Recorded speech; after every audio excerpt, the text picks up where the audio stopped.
Our motorsports telecast comes to you from Sydney's Amaroo Park Raceway, and we're here for the second round of the Better Brakes AMSCAR Touring Car Series. The Amaroo complex can be found on the outskirts of Sydney at rural Annangrove. The 1.93 kilometre action track is one of the smallest on our national tour. It's fast and demanding, and above all, unforgiving. The ARDC hosted the opening round of the Australian Touring Car Championship here a month ago. Kiwi Robbie Francevic spread eagle the field to taste victory, but defending champ Jim Richards came from nowhere to apply the Amaroo lasso. Today's meeting will see the BMW drivers in receipt of their new homologation package, and they should be more competitive than ever. During our 3-hour telecast, we'll bring you all of the action of the Better Brakes Tourers. The sporty car set stops by to fly, while all the other popular categories will be featured. We also have the latest on the exploits of Peter Brock, Alan Moffat and Spicy Gracie as they prepare for the Donington dust-up later today. Hello and welcome, and surprise, surprise, that's got to be your reaction to the grid for today's feature event, round 2 of the Better Brakes Touring Car Series. A few hotshots like Brock, Grice and Francevic might be missing, but no less than 8 cars were under the lap record in the battle for pole position. And when the dust had cleared, lo and behold, it was the local battler Gary Wilmington who'd manhandled his XJS Jaguar around the tight Amaroo layout in quickest time of 53.77 to edge out the defending Better Brakes champ Jim Richards in the JPS BMW, followed by Colin Bond's Ignis Alpha and the top Commodore qualifier Mike Bergman. The BMWs of Charlie O'Brien and Gary Rogers are next quickest, then veteran Graham Moore in an ex-dealer team Commodore, and proud new dad Peter Williamson in the Toyota Supra.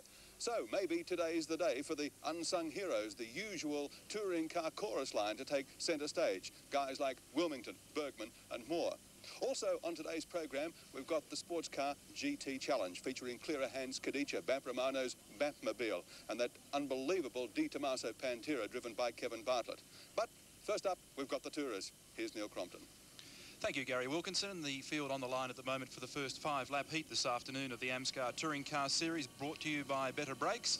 And the 30-second warning has gone. There's Gary Wilmington on pole position, a time of 53.77 seconds. That's about 1.5 seconds underneath Richards' lap record here on this slightly resurfaced course. Alongside him, Richards' car number 1, the second row made up by Mike Bergman and Colin Bond. 10 seconds now remain. Flag is up. Wilmington a little edgy.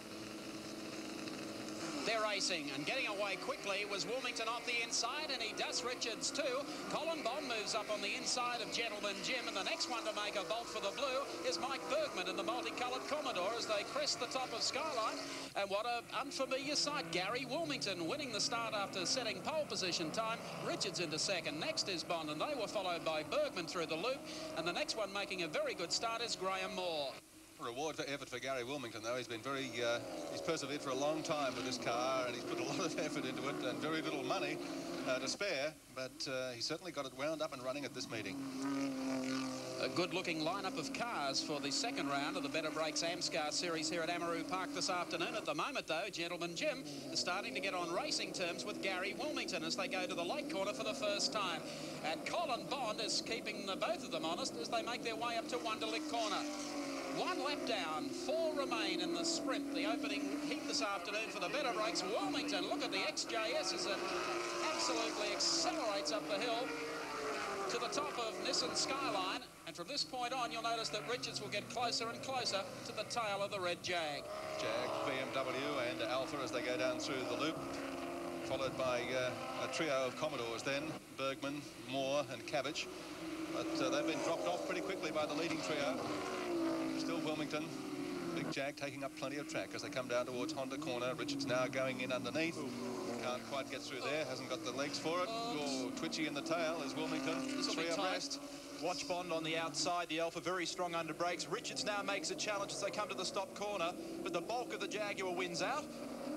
And the big V12 Bond trying to get some traction as he comes out of the stop corner and up onto the straight. Look at Bondi through a second. Great move there from Bondi, third to second. Still a few laps on the side of Colin Bond to put pressure on the big Jaguar. Gary Wilmington running away from them as they head up Betcher Pave Hill yet again. But as they drop into the loop, you'll notice just how quickly indeed we get to our second place Colin Bond as he makes his way through on the inside. Couldn't do it that time. It's still Wilmington is front as they make their way down to the back part of the course. Well, this is where the race is. Wilmington versus Bond. Richards has dropped off there a little. And the next trio only just coming into view now. And that's Bergman, Cabbage and Moore. What price Bond to apply some inside pressure down here at the lake corner if he can get on the tail of the XJS. They drop down to the lake corner again through this section of track, very short straight, up to Wonderlick Corner. And as they come through here on the run to the main straight again, with 2 laps remaining, it's Gary Wilmington stretching the jag, and it's doing it nicely as it comes up Bitchafave Hill. Colin Bond in the Ignis Alpha running in second spot, and Jim Richards in the JPS BMW still back there in third. Bond up on 2 wheels over the top of the hill that time, really pushing it in an attempt to get on fighting terms with Wilmington. Bit of a surprise with Richards been dropped off the pace just a fraction there. Yes, certainly. Well, the little Aussie battler looks like he might come up with his first race win in the XJS. They come down to the left-hander at Honda. Into the turn, comes out of there, uses the wide line. There's not much Bond can do about that, but Bond will close as they run down to the right-hander at Lake Corner again. Through the gears, Bond moves up, and Jim Richards is closer this time to Colin Bond. Up towards Wonderlick Corner, back onto the straight, take them up Bitchafave Hill, and this is where Wilmington has been winning the run. Last lap board comes out for Heat 1 of the AMSCAR Series, 5 laps the distance. Number 12, Gary Wilmington in front. Bond second, Richards third, then Bergman holding down 4th spot in his Commodore. And Bond really trying hard over the top that time, again up on 2 wheels. This is the brand new car that they debuted here one meeting ago. They didn't run at the second round of the Australian Touring Car Championship, as the 3 of them now starting to bunch up, and Richards well and truly back in touch. Wilmington has to keep this car as wide as he can now in the last half lap. And look at Bond. Oh, 2 wheels again. A lot of people out from the Luddenham and Austral area of Sydney barracking for the number 12 driver, Gary Wilmington, coming up for his first ever race win in the XJS. Only Colin Bond can deprive him of victory. The short straight to Cabalco Wonderlick Corner. He'll come out of here, and he's in good shape. Up to take the checkered flag, and Gary Wilmington makes it. First win in the privately entered XJS Jaguar. It's a big effort, great effort, and he'll be as pleased as punch, Gary Wilmington. I mean, the term's been used a few times today, the little Aussie battler, but that's exactly what he is, and he's put up a great performance to win this first heat today in the Better Breaks Touring Car Series. Gary Wilmington first, Colin Bond in second place, and Jim Richards in third after the first heat. Looks like Bernie Henley to me, the man who's in the premier grid position for the second round of the Coca-Cola Bottlers Formula B Series here at Amaroo Park. Cars getting set to come out onto the track now, and Bernie was dethroned by this man at the last meeting, Frank Kleinig, took the checkered flag ahead of him, and Bernie will be out to turn the tables here today, you can bet your life, because he's the winningest man there is in this category around Amaroo Park, and he doesn't like to come in second best to anyone. Well, the car's getting ready to come out on the track. It might be an idea if we check the complete grid for you at this stage. Bernie Henley, as I mentioned, is on pole position in car number 1. Car 3 in second spot, Frank Kleinig, then Stephen David on the second row along with Norm Johnston. Third row occupied by Brian Selby in car 6 and David Smith in car 8. On the fourth row, car 23, Brian Phillips, and car 12, David Cutts. Then in 34 comes Peter Iredale and car 20, Ken Taylor, followed by 13, Dennis Gillespie, and car 25, Mike Cars-Cadden. They make up the top 12 starters on the grid for this race, but there are another 13 runners, and they are Ken Arthur, Phil Lewis, Mitch McDonald, Tim Wood, Wal Shepherd, Brett Galway, Nigel Hook, Bruce Colby, Peter Laddix, Greg McCombie, Gary Rigg, Ian Smith, and Sterling Craig. A big field of 25 runners in this race. There's Bernie Henley dropping into Dunlop Loop. Bernie, of course, has an amazing win record here at Amaroo Park Raceway. Doesn't go on the interstate circuit too much. He knows this track better than anyone else. More often than not, comes up a winner, and at worst, he'll finish second. And that resurfacing work we mentioned before, Neil Crompton was responsible for Bernie posting a new lap record here earlier today. Yeah, it was a good act, wasn't it? He won the first heat today, and did a time of 60.06, and now wrestles away that lap record from Stephen David, the driver that finished second in the prelim this morning, and third was Frank Kleinig. So Bernie in car number 1 really on the pace, and as you said, there is some newly resurfaced road here. The left-hander at Honda Corner, and also up over the top at the Dunlop Loop. Nice new asphalt up there. And I believe the organisers, the Australian Racing Drivers Club, are toying with the idea of resurfacing through Mazda Corner and a little of the Bitchapave Hill area. And that's good news for a lot of the touring car drivers as they look towards endurance racing at this circuit. They've been a little off with the tyre wear problem here in the past, and that'll be good news to Peter Brock, who usually gives the place a wide berth if he can. It's made an enormous difference to lap times. Generally, across the board through all classes, anything up to a second or a second and a half. You wouldn't think that it would make such a difference, but it certainly has. And there's Bernie, the man who has managed to get a new lap record alongside him, Kleinig, car number 3. These cars, of course, identical in engine, transmission, suspension, brakes and wheels. And why do they have so many different names? Well, everybody's got their own idea when it comes to the way they build a chassis. And you can see that they have radically different ideas with bodywork. The second row there, Stephen David, car number 2, and in car 10, Norm Johnston. But they all put out around about 40 brake horsepower. In fact, this entire field has about the same horsepower as Peter Brock's Holden Commodore. But they are very competitive. They always put on a good show for us here. You can see a section of the standard front suspension off a Volkswagen, standard shocker and standard wheels. I think I recognise it. It was parked outside a block of flats in Balmain once. Budget racing, but very competitive. Under 30 seconds as all the pit crews clear the grid, and the television crews too. Frank Kleinig on pole position in car number 1. Flag is about to go up.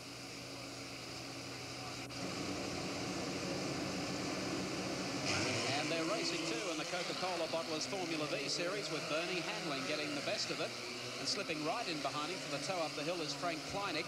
Stephen David and Norm Johnson commence as one, and Selby also makes a good run here from the third row. As they go to the top of Bitchapave, familiar sight, Bernie Handling goes through to take the lead. Kleinig dropping into second, and Handley at this stage probably a couple of car lengths in front as they work down the back part of the course. Good start by Brian Selby too, as you mentioned, Mike, from the third row in car number 6, and we'll see as they come out through Mazda Corner that he's moved up a couple of spots, I think. But Bernie Henley untroubled at this early stage of the race. 10 laps the event to lead from Frank Kleinig. Whoops, there's one out of shape here. Got it back in. Only dropped 4 spots as well.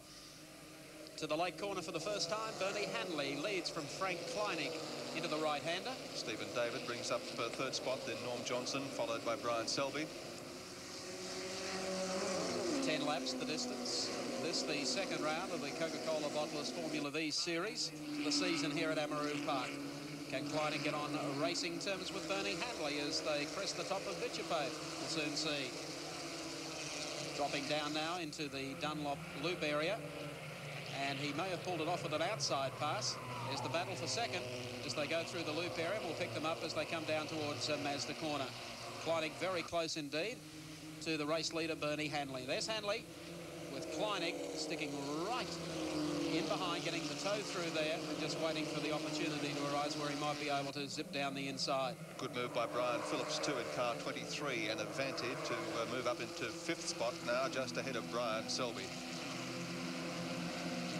Cars basically the same as Neil Crompton mentioned, but exotically named. Anything from a Renmax to a Mako to a Commando to a Spectre to a Prometheus. And that's only the Christian names. Here they come through Wonderlick Corner. Bernie Handley. Racing's tight for the top 4. And car 6 going through. Selby has regained 5th spot on the track. Frank Kleinig having a look on the inside. But I don't think that'll put him in good shape when he comes over the other side. No, it doesn't. Put and Stephen David comes through. Yeah, a good act from him. He was the driver that finished 3rd in the first round of this series last month. So Bernie's still the kingpin. One fellow working his way through the field is Michael Cadden. He finished 4th here last season, or at the last meeting, I should say. And he's been fighting a few places back, had a bad run in practice. We might see him before this race is out. Stephen David working hard here from Frank Kleinig. How does Bernie end up with these gaps? I can't believe it. Oh, Bernie's a showman. He'll pull back to the field very shortly. Let them tag on. Well, there's a big gap back to the 5th place car, though, isn't there? And what a battle that is. Through Wonderlick Corner, and veteran Bernie Hanley still leads them with about probably a car and a half length in front of David Kleinig, also in there keeping the pressure on. He wants 2nd back. About 6 cars involved in that battle for 5th spot, and car 34 Peter Iredale has it at the moment just ahead of Brian Selby. Well, Hanley now coming up on the 1st car. He'll put a lap on. Down towards the... Peter Laddix, that is, in car 4. The Renmax getting the go-by from Bernie, and the rest of the guys wisely keeping out of harm's way. Frank Kleinig really having a go at Honda Corner that time. Didn't look like he was going to pull up. It's now become a 3-way battle for the lead, with Norm Johnston dropping away just a little.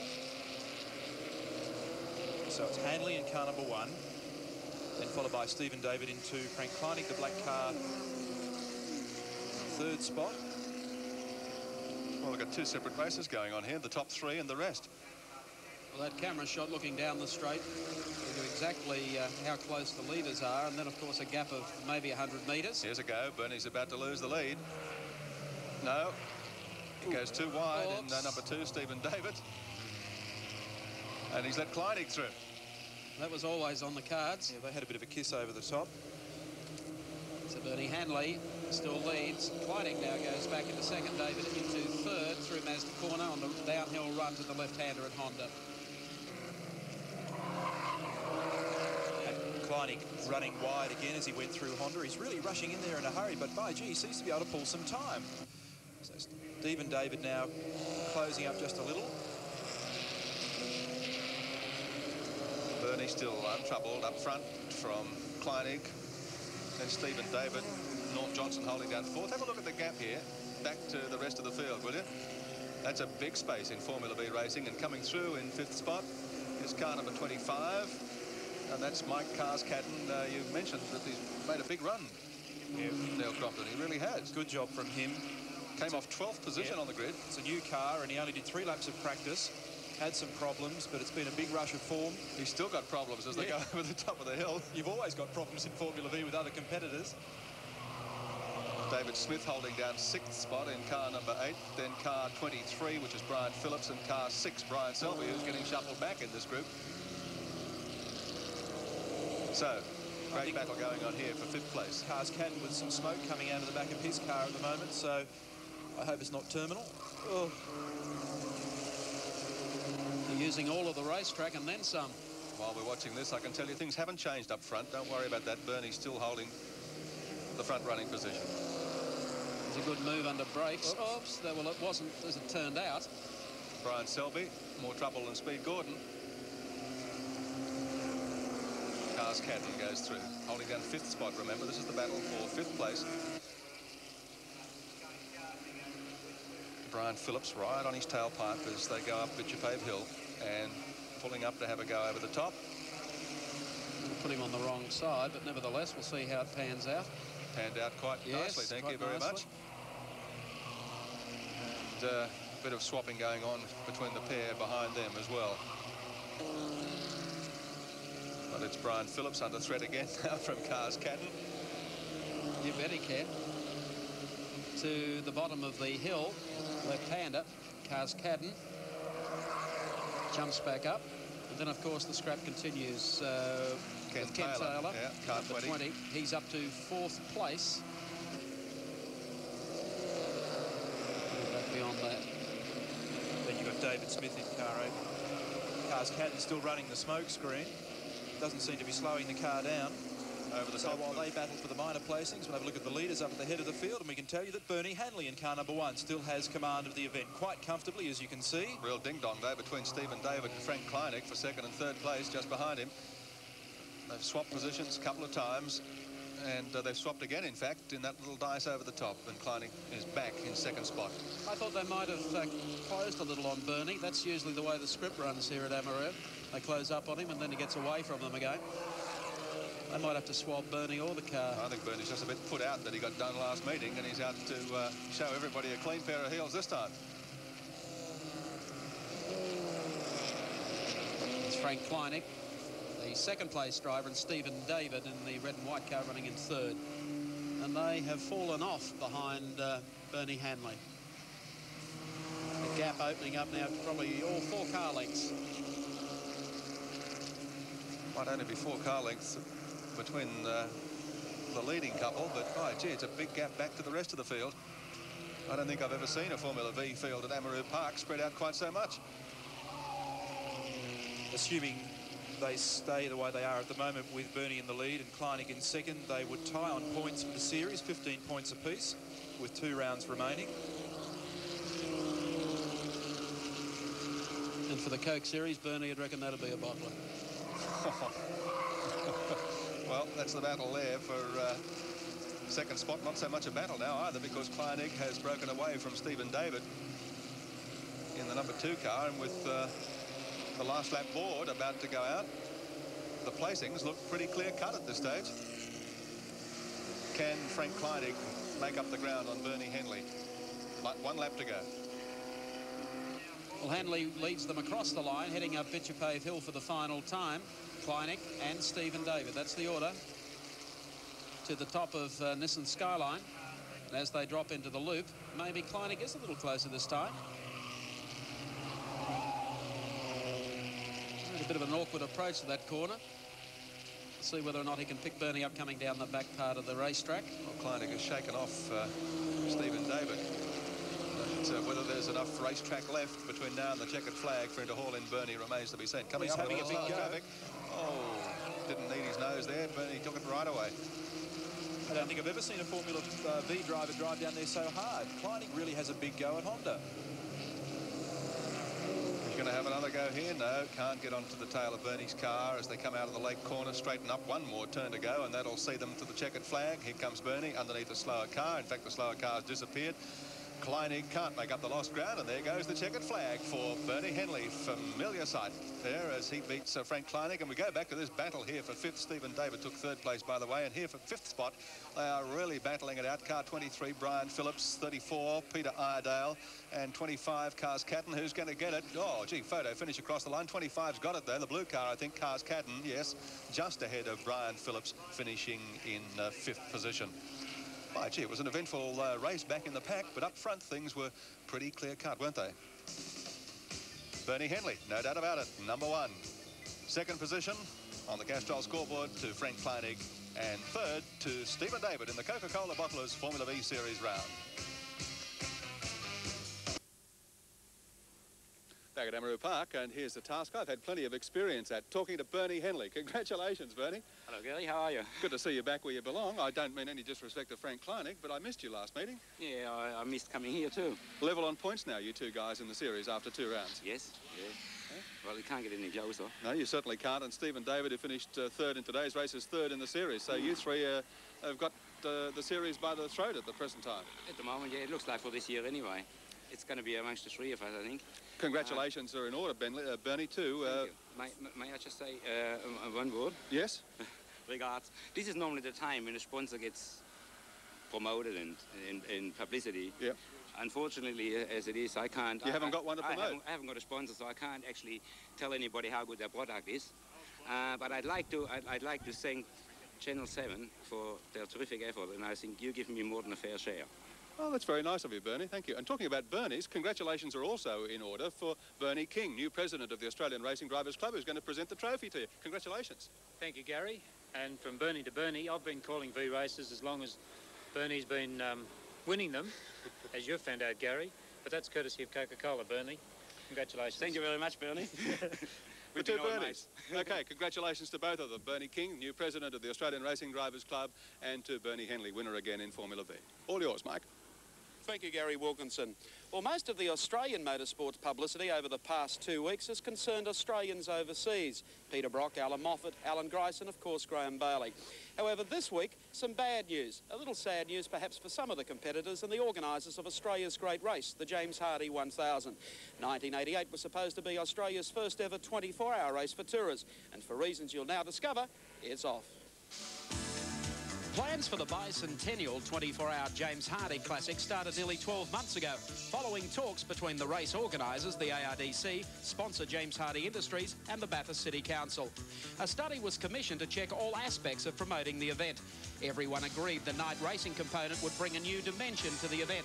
But in these days of escalating costs within motorsport, $1.5 million would have been required for floodlighting and upgrading circuit safety. Public liability insurance premiums have already increased 400%, and by 1988, the organisers could have been looking at a bottom line of nearly $500,000 just to cover spectators staying on the mountain and other areas for the race. One or two of the drivers even indicated to me that we've got a good formula. When you're on a good thing, why change it? Let's stick to it. And they've indicated it's 4 times the length of what the James Hardie 1000 is now. 4 times the length means 4 times the cost. So they're not going to gain a lot out of it. One person would, of course, the winner, but it's a bit of a gamble, isn't it? I think that Bathurst is very hard on motor cars, and I think 24 hours around there'd be hardly any cars running at the finish, and it'd just be a survival of the finish, I think, and not a race, and I think that'd be a shame. 24 hours, you're looking at 3 sets of crew, probably 3 sets of crowd, because the first one would wipe themselves out in the first 6 hours, so it just would have been too many people involved. It would have been different to have 24 hours, but I think the costs would have been incredible, and I think that would probably stop a lot of teams from physically doing it properly. One gets tight over 24 hours. The wife and kids, it's no longer a family thing. It's a very specialised thing, which the French specialise in very much. And Daytona, I can remember being at the Daytona for the 24-hour races. And they used to have probably 7 people and 2 vicious dogs, and the vicious dogs were there to keep the 7 people in. You don't have to be an Einstein to work out the very future of the traditional Bathurst classics, such as the James Hardie 1000 and the Easter motorcycle events, rest squarely with the New South Wales government and the police. The boys in blue may have had a tough time during the bike carnival in 1985, but this year was a different story. The overnight rabble-rousers were gone, but so too were up to 4,000 spectators. They'd clearly had enough. There is talk that with the ban on the alcohol the way it has been, to get the families back. But I'm a little bit more realistic than that, I guess, and we were down about 5,000 people in October, and you're looking at $100,000 odd, and we can't afford to lose that too many years in a row. By 1988, the James Hardie 1000 will be a round of the World Touring Car Championship. The overseas teams will be here in force: Rover, Volvo, Ford, General Motors, Toyota, Nissan, Mercedes and Alfa. The 24-hour idea has been put on ice due to cost, but word has it the drivers will benefit in another way. Prize money is expected to jump considerably to over $200,000, and that, in races terms, is real progress.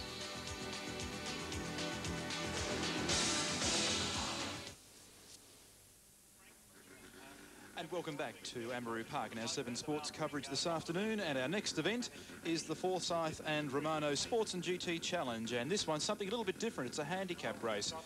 And we have, from pole position, Kay's Coppenol in the Kadicha. That's the car there on the starting line. And behind him, in fact, we will have Mark Trenoweth in the Jaguar, although looking down the circuit, I think Trenoweth has got a problem at the moment. Behind him, we should have Brian Thompson in the Mercedes, then Kevin Bartlett in the Di Tommaso Pantera, Bap Romano in the Romano Cosworth, and Chris Clearahan from Canberra, also in a Kadicha. And it was Clearahan who did very well in that first heat this morning, and Bartlett in this car here, and in fact Romano all had a tremendous battle, and you can see just how far back they're starting from. Straight out like Brown's cars. There they are indeed. 30 seconds remain before the national flag comes down. So Coppenol here with an opportunity over 5 laps to try and upstage the stars, and there's a lot of money behind. 10 seconds. Romano in the Cosworth Kadicha. Brian Thompson there in the Benz, and the flag drops, and it's Coppenol who gets away first, quite obviously. Off up over the top of the hill, trying to make every post a winner. Here comes Bartlett in the Pantera, Romano in the Cosworth, and Clearahan in the Kadicha. Dropping into Dunlop Loop for the first time, Coppenol, car number 4, the Kadicha, exits that corner. It won't be long before the back markers in this one. Very, very close indeed. I mean, there's the gap at the moment. Here's Bartlett coming through, or attempting to. And he's got Romano, and Clearahan has made up a lot of ground already. So the race leader is going to stretch it just a little bit, maybe for the opening circuits. Only 5 laps. It's a handicap event. But, of course, Brian Thompson at the moment in car number 17 has Kevin Bartlett right behind him, and then Bap Romano. These things absolutely fly. Bartlett in the Pantera, Thompson there in the Benz. The next car, the Cosworth, the 3.9 DFL Cosworth Kadicha. It's got a bit of a diff problem this weekend. The Pi Audio car, therefore, not being able to get all of that 550 brake horsepower to the road. And that's giving Chris Clearahan a chance now to make a move on the outside. Where's he going? Well, he's still there, but that was the widest approach I've ever seen to the loop. It's the widest car I've ever seen. Yep. Here they come down towards Mazda corner. Thompson, Bartlett sitting in right in behind him, but I don't think there's too much Bartlett can do about it. They're gaining on the race leader, make no mistake about that. The interesting thing about this car number 1, Chris Clearahan's car, the reigning sports car champion in Australia, is it's the old Peter Hopwood Kadicha with now a new body on it. JWS body, and very, very quick indeed. That's 4 mean-looking machines. Doesn't that Cosworth of Bap Romano sound just absolutely super as they race up the hill? He's managed to get past Kevin Bartlett. Now got Brian Thompson in his sights in the Mercedes. Clearahan has given Bartlett the run by on the toy shop special. And now they head down towards the right-hander, the kink here at Mazda. Do you think these guys aren't getting on the pace very well now through Mazda? The run downhill, I'm sorry, to the left-hander. Brian Thompson with Bap Romano and Clearahan, very close indeed. I'd say Brian would have trouble spotting these blokes in the mirror. They're that low to the ground. How do you think Coppenol feels? I know how he's going to feel on the last lap. I hope he's used to air conditioning. They come out of this corner putting on a good show with 2 laps remaining across the line. Coppenol. They've just about got him. Another half lap and they'll be half lap. Not even well, that. He's got the run for this turn though. And Coppenol at this stage trying to work out to stay down low and out of their way. Clearahan on the outside. This is a brave manoeuvre. He's a racer, Clearahan. Coppenol survives, then Thompson, then Romano, then Clearahan, Kevin Bartlett bringing up the rear. And whether or not Thompson at this stage is just protecting second place or not, but these guys are on the boil behind him. Clearahan making up quite a number of moves in this race. And Thompson makes a big charge too there on Lake Corner to catch up on Coppenol's tail, but they still haven't got by, and the last lap board is going out. This is going to be a screamer down to the checkered flag. There's the last lap board. Thompson moves to the outside, takes the high-speed dress parade up the inside of the guardrail, and at the top of the hill, Romano drops in. Clearahan is still there, and our race leader is now running last. In the space of 50 metres. Thank you. Clearahan ran extremely wide coming up the hill that time, almost ran out of road. He was going so quick. It's a Formula 5000 Chev V8 engine in this thing. Virtually sitting on top of it. Look at Romano. Not there, Batman. Oh, drops the back left onto the grass. Clearahan is trying to climb over the back of Romano at the same time, and Bartlett's still hanging in there, nose to tail, the top 4. Down to the Lake Corner last time. Thompson still in front, Romano second, then Clearahan, Bartlett. Checkered flag's about to go out, and it looks like Brian Thompson's going to be the man to take it, unless Romano can do something miraculous in the last 100 metres. Out of the last turn across the line, and it'll go to Thompson, Romano and Clearahan, and a good sports GT challenge.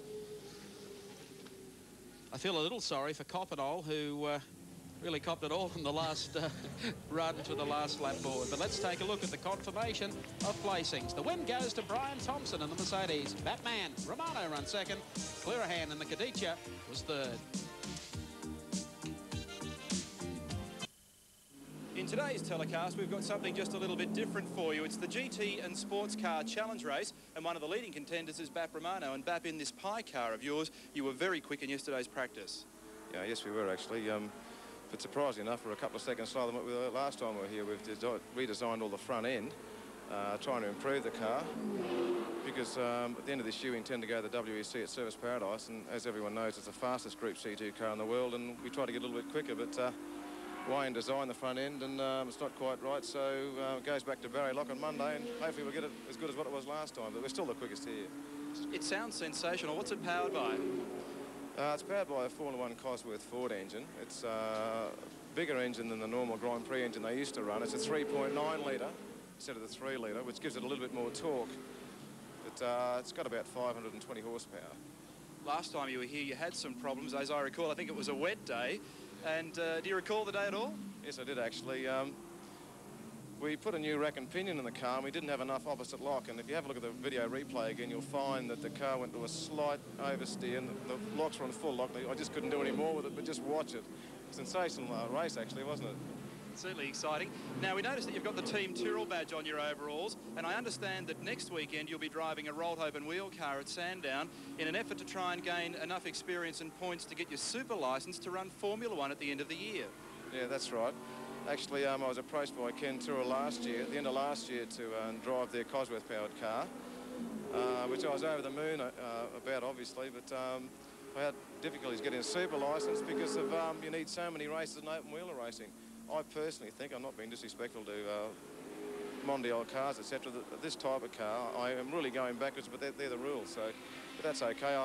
I jump into a car next week, which I've only ever driven once before, for about 15 or 20 laps, and we can't get practice. We'll see how we go. I'll do my best, that's for sure. So can you do the job today? Oh, I hope so, yes. We should be okay. There's a lot of cars there, and we're going to reverse grid positions, so it's going to be fairly exciting, I think. It certainly should be, and we look forward to the GT and Sports Car Challenge. Here's Mike Raymond. Over the years, a number of prominent personalities from the sporting field and the media have tried their luck. Life at the fast lane. Movie actors Paul Newman and Gene Hackman have dabbled successfully in motorsport, whereas a number of others have arrived with a blaze of publicity and disappeared quicker than Halley's Comet. Today at Amaroo Park for the Stay in Stables 2WS event, of course, we gain a new face to motorsport, not a new face on another sporting field or on another television channel. It might be a long way from the hallowed turf at Lord's to the pits at Amaroo, but for Tony Greig, the venue has little to do with how you play the game. Greig has always set an example by leading. He's the first South African to skipper England in test match competition, and as Dougie Walters and Ian Chappell will attest, he was as good with the bat as he was with the ball. Nowadays, Tony finds the pace a little easier as a member of Nine's cricket commentary team. Armed with more metres than Prospect County Council, he can tell you everything from the brand of baked beans a player had for breakfast to the wind direction and other players' comfort level. And if you're unfortunate enough to be hit in the hooter with an errant ball, there's a good chance Tony will visit you in hospital and flog you his latest insurance line. What do you say, Jim? I'm laughing. This weekend, Tony swaps the commentary box for the race's cockpit to enter the Stay in Stables 2WS production car ranks. It's a new challenge and one he's only too happy to accept. Tony, when did the interest first come about with cars? All goes back to the Australian Grand Prix, that first one when they had the celebrity race. PBL were chartered with the responsibility of getting a few celebrities to turn up, which I think they found quite difficult. I was one of them and I just loved it. And not just the race that I drove in and my involvement, but also Adelaide that week was a sensational place to be in. Well, from Adelaide, when did you make the next step? Well, I started inquiring first. I mean, my next step actually was to Dick Johnson. I said to him, you know, what does it take to become a racing driver? And he turned around to me and said, well, what did you say if I said I want to become a test player? So that put me in my place. And then I had a chat to Ross Williams and Leo Gagan, who were my partners over in Adelaide. And they put up a proposition, and we accepted it and decided to go for it. You drove a Cordia in Adelaide, and you're in a Starion for today's race. Your first thoughts of this circuit and the car? Well, it feels very good. Barry Jones has built it up, and he seems to think it's going all right. So, I mean, I'm not really any great wizzo on this. This is all early days for me. Everything's good at the moment. I find actually the Cordia was magnificent. I got used to the front-wheel drive, so that's what I'm trying to get used to here. Being able to ease off on the accelerator and come back into the corners when you're too wide is, I found, quite useful. I've spun this one a little bit more regularly. Looking ahead to the future, any plans? Not really. I'm pretty good at being blinkered in where I'm going, in so much as I think that, you know, we're here, which is magnificent fun. This is my first race day. The object of the exercise is to bring a car back to the grid at the end of the day. And if I can keep doing that and then perhaps bring some times down after that, we'll have a look at it then. We wish you all the best today. Thanks very much. Tony Gregg, of course, that will be following during the course of today's Stallion Stables 2WS event. Tony might be the 12th man today, but looking ahead to Bathurst, who knows? He might even be the skipper. And the flag drops, and there's almost a pile-up at the start of the second round of the Camelco Wonderlic Sports Sedan Series event here. Number 57, John Vernon, got the shunt and the escort, but the rest of the field looks to be away pretty safely. Mark Trenouth from Queensland in the big Jaguar holding pride of place off the grid and holds out Mike Griffin over the top of the hill the first time. Boy, oh boy. Could have been a very nasty little incident there at the start. They were lucky to escape the way they did. They certainly were, Gary. Mark Trenouth goes through to take over the lead. Qualified well yesterday, about 7/10 of a second over Mike Griffin. He's holding just a short lead as they come down to the lake quarter for the first time. Man to watch here might be the man holding down third place at the present time. Bob Jolly from Victoria won the opening round here at the last Amaroo Park meeting. And hasn't made this long trip for nothing. Moving out alongside Mike Griffin now as they come up the hill, and Jolly takes over second spot and sets out in pursuit of Mark Trenouth in the Jaguar. Trenouth goes to the top of Bitchapave, and Jolly now dropping into second. Mike Griffin goes back into third spot. As Gary mentioned, Jolly could be the man to watch, although Trenouth certainly has the times on his side in practice. Well, Trenouth wasn't here last meeting, so it's a different proposition this time. Well, it's his first visit to Amaroo Park for this season. He was a regular campaigner here last year, and the car running beautifully as he heads down to the lake corner. Jolly running in second, Griffin is third, then a fair gap then back to car 37. Ian Stones in fourth spot under big challenge from Bob Tyndall in car 49. Griffin, car 41. Foundation 41, as you can see on the rear of the car. In third place and being left behind pretty quickly by the leading pair, Trenouth and Bob Jolly. Griffin through the Dunlop Loop area, staying in touch with the leader and, of course, Jolly. But at this stage, Mark Trenouth is opening that gap all the time. He goes down into the left-hander at Honda Corner and has probably opened that to about 6 or 8 car lengths over Jolly. Griffin set a class record in a warm-up event here earlier today, but he's being burned off at the moment by Trenouth and Jolly. It's Mark Trenouth, car 81. That time through, Trenouth recorded a time of 50.5. So that's right on his qualifying pace, Gary, which you don't often see in a race. He's certainly working very hard at the moment in car number 81 and has got a reasonably comfortable lead. Bob Jolly, then Mike Griffin. You may recall from our last meeting that Griffin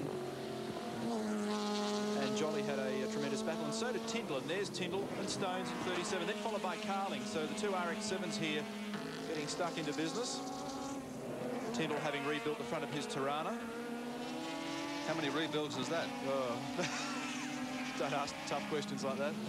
Poor dumb commentators, but he's certainly been in the wars in the last 12 months or so. Had some great sports sedan scraps. Lightweight Mazda RX-7s, perfectly suited to sports sedan racing. They can get the peripheral port 13B engines wound up, trim some weight out of the body, and look at them go racing as Carling makes a move, finds an Anglia halfway up the hill. Quick adjustment of racing line. And car 33, Albert Cedars, just in behind them too, has also improved his starting grid position. Yeah, that's the pre-Kohler entry, I think, the orange car. Coming into the background there. These two are having a great scrap. Tyndall, of course, has just closed out a little from them. Tyndall running in fourth at the moment on the road. I can tell you there's no scrap up front. Trenouth is streets ahead. This is where the action is. Carling very good under brakes. Car number 14. Right in behind Stones. Tyndall still with the benefit of having plenty of horsepower underneath his right foot. Oh, Carling. Instant shortening of the rear track of the car. Past the half distance, 5 laps to go. Dropping down into Dunlop Loop, Bob Tyndall goes through. 7 Ian Stones. And Carling right behind him. They're having a great scrap. Stone's a more conventional looking RX-7. Doesn't have the big box flares that the Carling car has, nor the big wide rear wing, but it still seems to be functioning quite well. Carling appears desperate to try and get past Stones. See if he can close a little on Tyndall. Seeing Stones coming out of the late corner. Keith Carling, car number 14, sitting close. Decides to stay away from the fence that time. It's good policy. Certainly cheaper. It's a nice little private battle going on between the three of them, but it's not really getting them anywhere because they're not making up ground on the third place getter Mike Griffin, who in turn is not making too much ground on Bob Jolly. And up front, Trenouth has got the wood on them all. There's the scrap as they come down towards Mazda Corner. Our race leader, of course, is at Lake Corner. Yes. There he is. And the battle for second and third now starting to warm up just a bit. You can see in the background here that Jolly's got plenty of pressure on him from Mike Griffin. Jolly's car was getting sideways a little bit that time, coming down through Honda and around through the loop. So maybe he's starting to heat up some rear tyres, or he's just trying very hard, of course. But Griffin, as Gary said before, did very well this morning in the preliminary. A new lap record. The lightweight car perfectly suited to this course. Jolly's going to have to work extremely hard to try and keep him out in the closing stages. Well, he's got 3.5 laps to go. There's plenty of time for it to happen. The traffic will be the tough thing, and there's plenty of it in front. Oh, Trent was trying to sort his way through all these cars. There's the Anglia again. Yes. That little Ford parked at the wrong Anglia. Down towards the lake corner again. So now it's a little let off that time. He managed to clear the traffic quite nicely. Not so jolly for Bob. And Mike Griffin hanging in there as well, still in third. Gained a couple of laps ago on Bob Jolly, but the traffic took care of that, and the gap's blown back open again. The size of the rear wing on the back of Griffin's car, like a 747. Enormous amount of downforce being generated by that. Should be strong enough to almost pop the front hood open. And that would really have an effect on the back of that car. Look at Trenouth again working hard to try and keep that gap at about the same by using the traffic to advantage, and the poor old Torada driver doesn't know what blew him off the road. Jolly now faced with the tough decision is to go left or right or just hang in behind. He decides to round him up on the outside. So does Griffin. Next time through, 1 lap to go.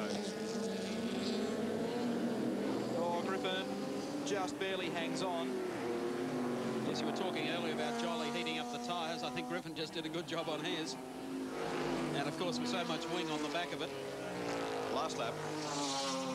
In the series, after 2 rounds, if they finish the way they do at the moment, we'd still have Jolly leading because he was the winner of the first round, and Griffin came second in the first round. And it's Trenouth who has to build up some points, having missed the first one.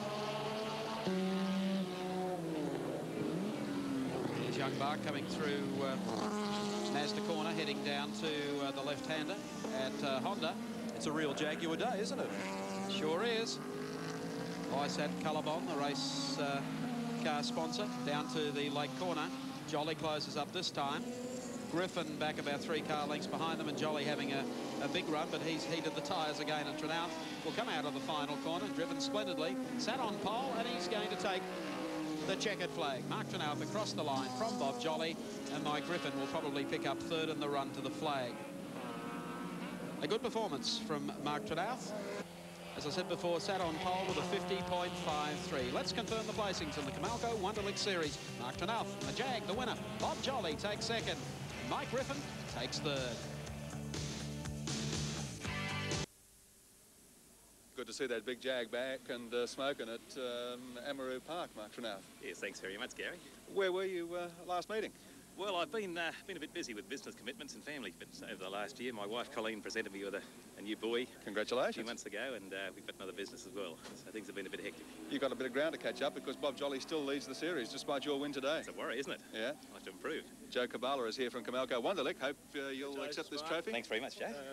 No one taking away the lead away from you today, mate. And on behalf of Amaroo Park Windows, we'd like to thank you with that plaque. and wish you all the best in future rounds to come. Oh, thank you very much. Okay. If I can just, I'd like to thank JRA Parts especially for this weekend, because I had a few problems on Friday and they zipped them out quick smart and I wouldn't be here without them. Okay, congratulations. Mark Trenouth, winner of today's round of the Camalco Wonder League Sports Sedan Series here at Amaroo Park. Right now, we're going to take you to Neil Crompton. There's no doubt that the Goodyear Car Owners Club Series has provided some great action for us this year on 7. One of the drivers in the series, John Clinton. Tell us a bit about it. Is it an easy class to run in, or is it difficult? I think it's an easy class to run in, and most of the guys are prepared to help you sort of get a start. So it's a great series for anyone who wants to start. At the start of last year, I couldn't even qualify. I had to run at the back of the Group E series. But as the year went through, we got more and more help from the guys. It's a friendly, you know, it's a friendly sort of a fraternity, if you like. What's involved in putting one of these cars on the circuit? Well, technically, all you've got to do is just change over the wheels to the Cheviot wheels, and you alter the shock absorbers. But other than that, they're fairly standard. Fairly standard. Now, you're back in the car this weekend, but I understand you've got some fairly exciting plans on in the background as well. Yeah, my word, I still believe that the Jaguar XJS is going to be the car for Bathurst, especially, and I intend to contest the Endurance Series with the help of Rolly Walker Jaguar. Now, we're talking Group A, aren't we? Yeah, Group A, very much. Because it's the last year of the car, it's only homologated to the end of this year, so I believe that, you know, I've got to give it the best shot, and I believe that it's going to be over and above the Commodores. Well, is it worth spending all that much money to get 6 months out of the car? Well, you could easily spend that much money and run it into Winfield. I think there's, if you're going to win a race, or at least get close to winning it, I'm going to be after the top blokes, and I'm looking forward to being a newcomer, you know, shoving them out of the way. What about the contrast between a standard Ford Laser and a 450-odd brake horsepower Group A touring car? That's going to be, I would say, fairly tough for you to handle. It is going to be tough, but I've got some excellent friends in the business, and they have said that they're going to give me as much help as they can, and we'll be taking the car out and practicing it a lot before it even reaches the track, and by the time it actually gets on the grid, it'll be well up the grid, I can assure you. Okay, the job at hand, this Ford Laser this weekend, how do you think you'll go? I don't know. I've just been keeping my hand in, so to speak. I haven't been coming out during the week and practicing. All I've been doing is just coming, turning up, qualifying, and then going out to race. And I'm happy if I qualify midfield, and it gives me a lot of practice with the racecraft. All right, very best of luck, and we'll look forward to seeing how John performs when we return at Amaroo Park with the Ford Laser Series.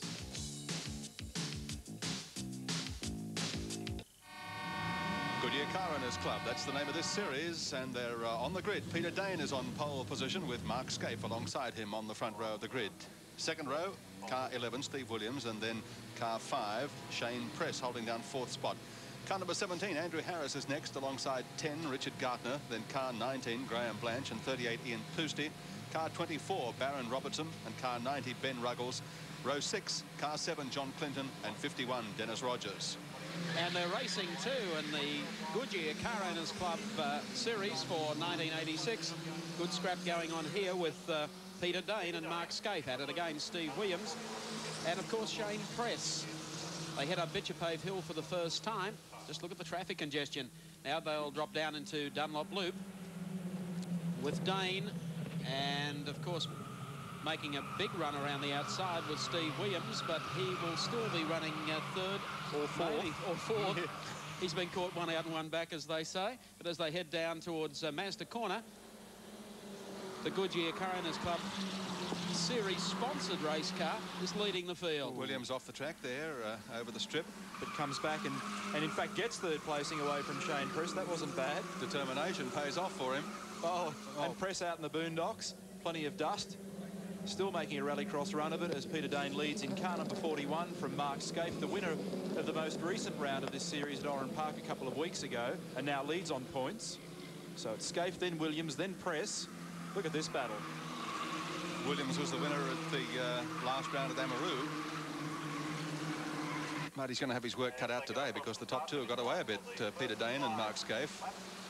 Press really pressing Williams for third spot. Dropping down into Dunlop Loop, Scaife still trailing Peter Dane. An interesting series in concept. A lot of prize money up for grabs, sponsored by Goodyear Car Owners Club, and of course co-sponsored by Chevy at Wheels, Valvoline and Century Batteries. They've all combined to give some assistance to the prize money pot.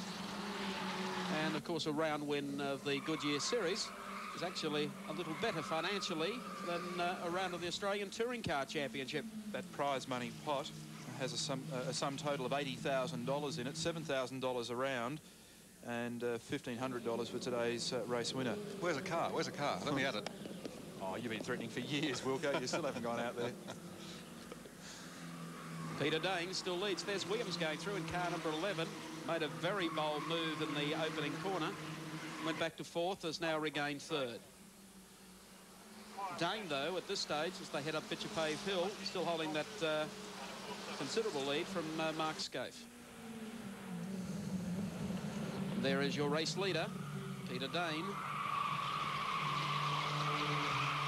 Comes out of the Dunlop loop, now down towards Mazda Corner. He's been able to move away from Mark Scaife. There he is in car number 2, the Tyre Town entry. Then, of course, back behind them, Steve Williams. Mark from the Central Coast of New South Wales was 4th in last year's series. Steve Williams here in the orange and white car was 5th. And Shane Press behind him was 7th. So these guys are further up the field in 86 than they were last year. And Peter Dane, of course, is the reigning champion. Just looking for John Clinton, who you spoke to before the race. He's back in around about 9th or 10th. There he is in the black car number 7 through the middle of the field there. Having a battle with car number 38. He's got a bit to tuck into that balaclava, I'll tell you that. He's having a battle with Ian Poosty. Doing quite well. Well, he seems... I reckon if he got rid of the beard, he'd probably be 10 mile an hour quicker. There must be some weight in it. Well, he seems a level-headed young guy, fellow that's not going to be here today and gone tomorrow. Meantime, going through Mazda Corner, the race leader, Peter Dane. Mark Scaife still hot on the trail behind him. Williams in 3rd spot, not able to bridge the gap on the leading pair at all. And still under pressure from the 4th man, Press. We saw a great indication then of just how late Mark Scaife can break into that right-hander. Threw the picks out about half a car length later and managed to close the gap even further between himself and Dane. There's Steve Williams, as Gary said before, winner of round 1. They've gone halfway, 4 laps to go. Shane Press, and then a fairly big gap back to the next bunch. You can see little rolls of rubber coming off the tyres there. They're working pretty hard. All on Goodyear tyres, quite obviously. Yeah, well, the loop is just one big tyre squeal for these guys, isn't it? Yep. It's a case of really who's going to be the victor on the vectors. Through Dunlop loop and down towards Mazda Corner. And the race leader under a little bit of pressure. Peter Dane finds probably Mark Scaife a little closer than he's been. Scaife just hooking a wheel up there on the curbing, on the exit to that corner. Well, Mark was brave that time, but managed to lose just a little bit of gap, a little bit of a gap on Dane because he ran just a fraction wide. You can brake too late and blow her. Steve Williams in trouble, the man that was running 3rd. He's got his hand in the air. He's just behind this leading bunch. We can see Shane Press has now come up into 3rd place. Not often we see a retirement in this class. So Press on to 3rd placing. Well, there's Steve Williams. Isn't that the former the Swan Motors car? Mark Gibbs car that Shane Press is driving? Neil? I'm not sure. You're the expert, Wilco. Something's gone amiss there with the engine. So Steve Williams, unfortunately, yes, and signals out of contention. That's the Swan Motors entry. So the guy who has taken over 3rd, of course, now is Shane Press. And he finished 6th at Oran Park a couple of weeks ago. So this will help his point score quite a bit. Scaife, though, is still very close to Peter Dane. Press is back in 11th in the series at the moment with 17 points, so he could desperately do with those points for 3rd. But look at Mark Scaife, a promising young driver, this fellow. Got last year's encouragement award and an extra $2,000 bonus for his efforts. Down to the late corner again. Mark Scaife trailing the race leader. Lap still on his side if he can pull something out of the box. 2 laps remaining. This time they come up to Wonderlic Corner and across the line. So Dane in the Goodyear Coroners Club sponsored car, Mark Scaife in the Tyre Town entry, and Shane Press in the Fairburn Ford entry. Dropping down into Dunlop Loop, as we said, a very exciting series for 1986. It's been exciting too for Peter Dane, because Scaife is closer all the time. One has to be super economical when driving these cars. You can't afford to throw them around and waste time going sideways. And you can see that the clever operators... Oh!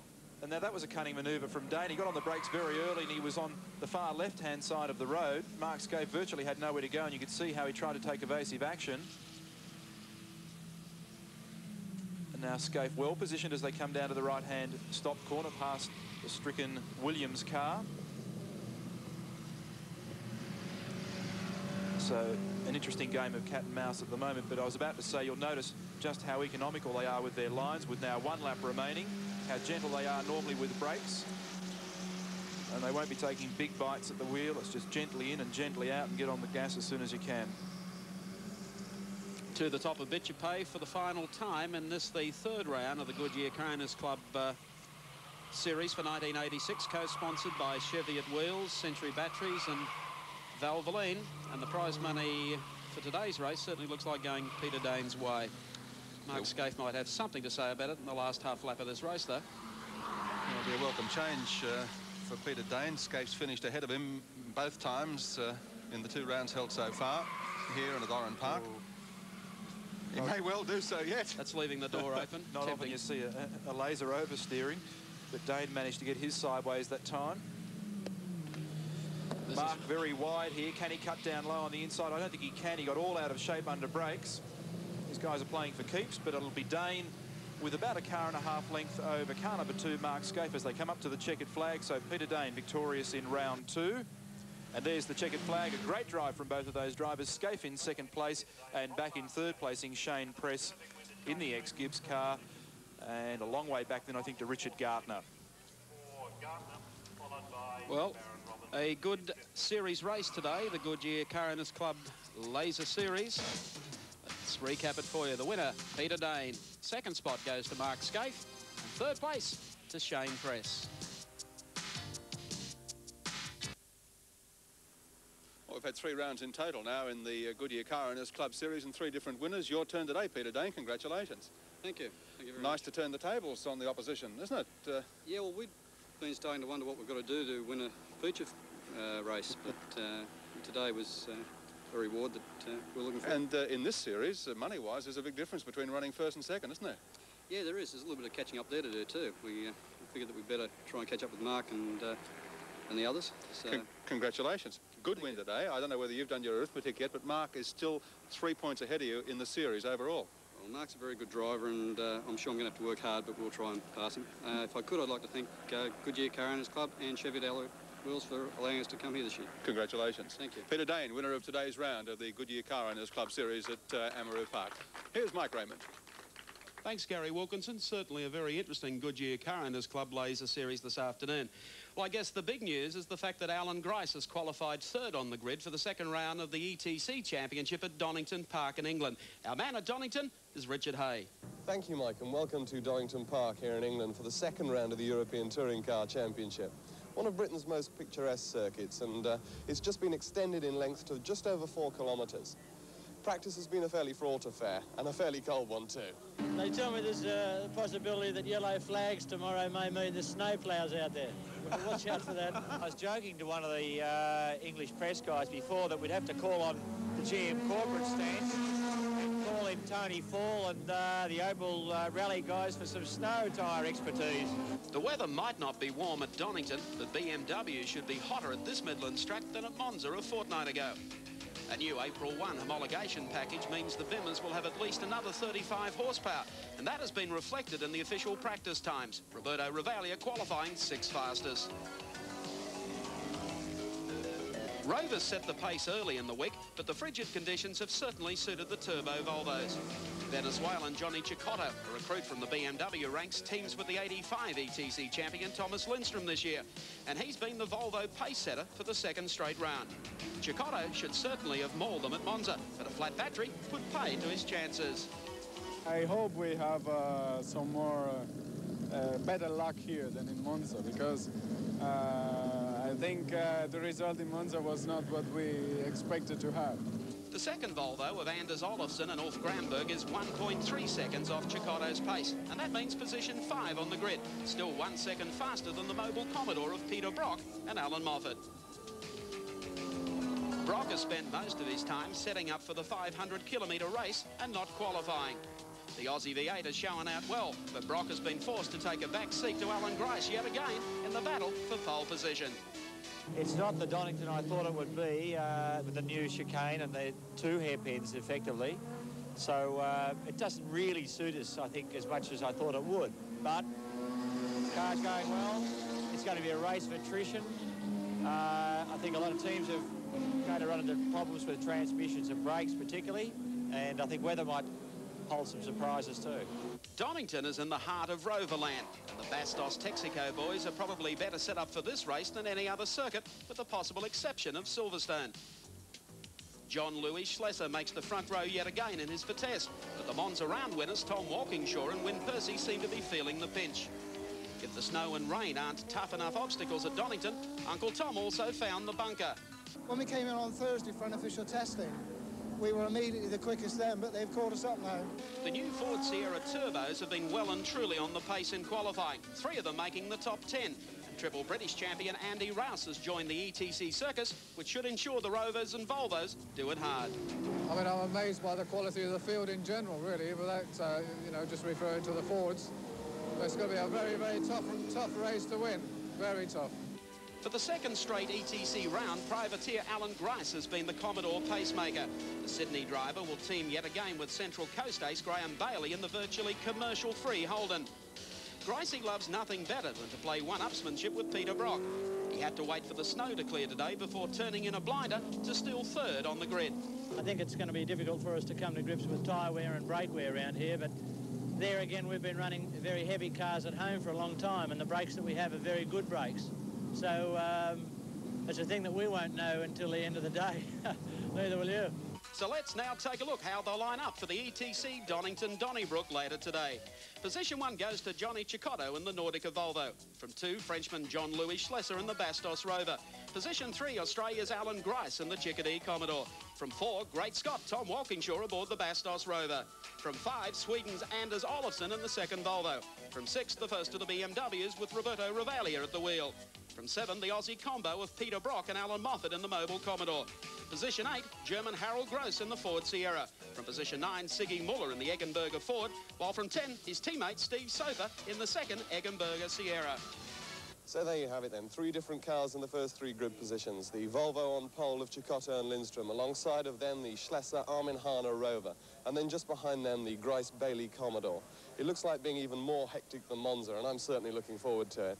This is Richard Hay for Channel 7 Sport at Donington. Back to you, Mike, at Amaroo. Thank you, Richard Hay. Well, certainly a little frigid at Donington. It's quite warm here at Amaroo this afternoon. And when we return, we'll have Heat 2 of the Better Breaks AMSCAR Series from Amaroo Park.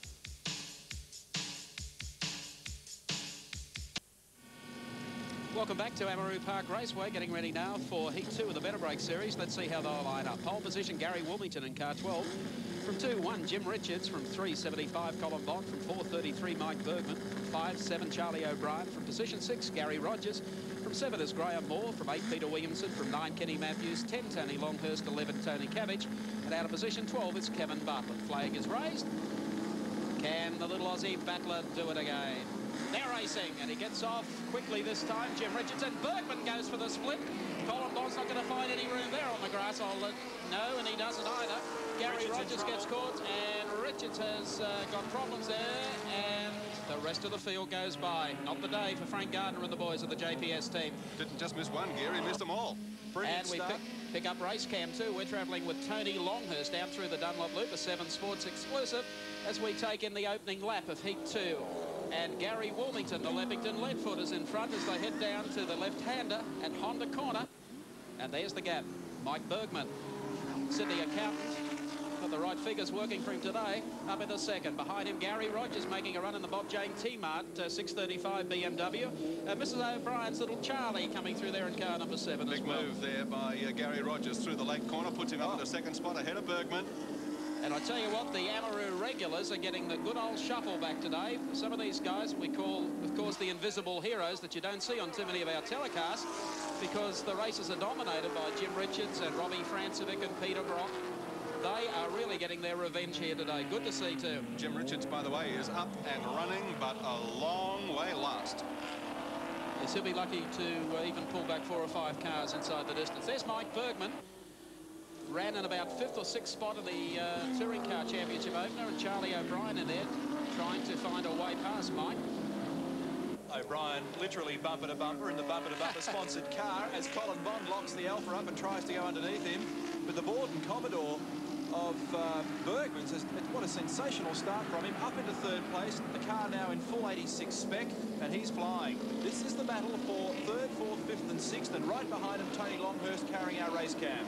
Yes, we'll take you back to that a little later. Things are getting quite interesting here in the battle between Mike Bergman and Charlie O'Brien. Gary Wilmington doing it perfectly. I tell you, if he doesn't pick up a sponsor after today's round here at Amaroo Park, he never will. Some of you commercially minded people out there that want to get behind some of these drivers, I think they're showing their wares here today at Amaroo Park, make no mistake.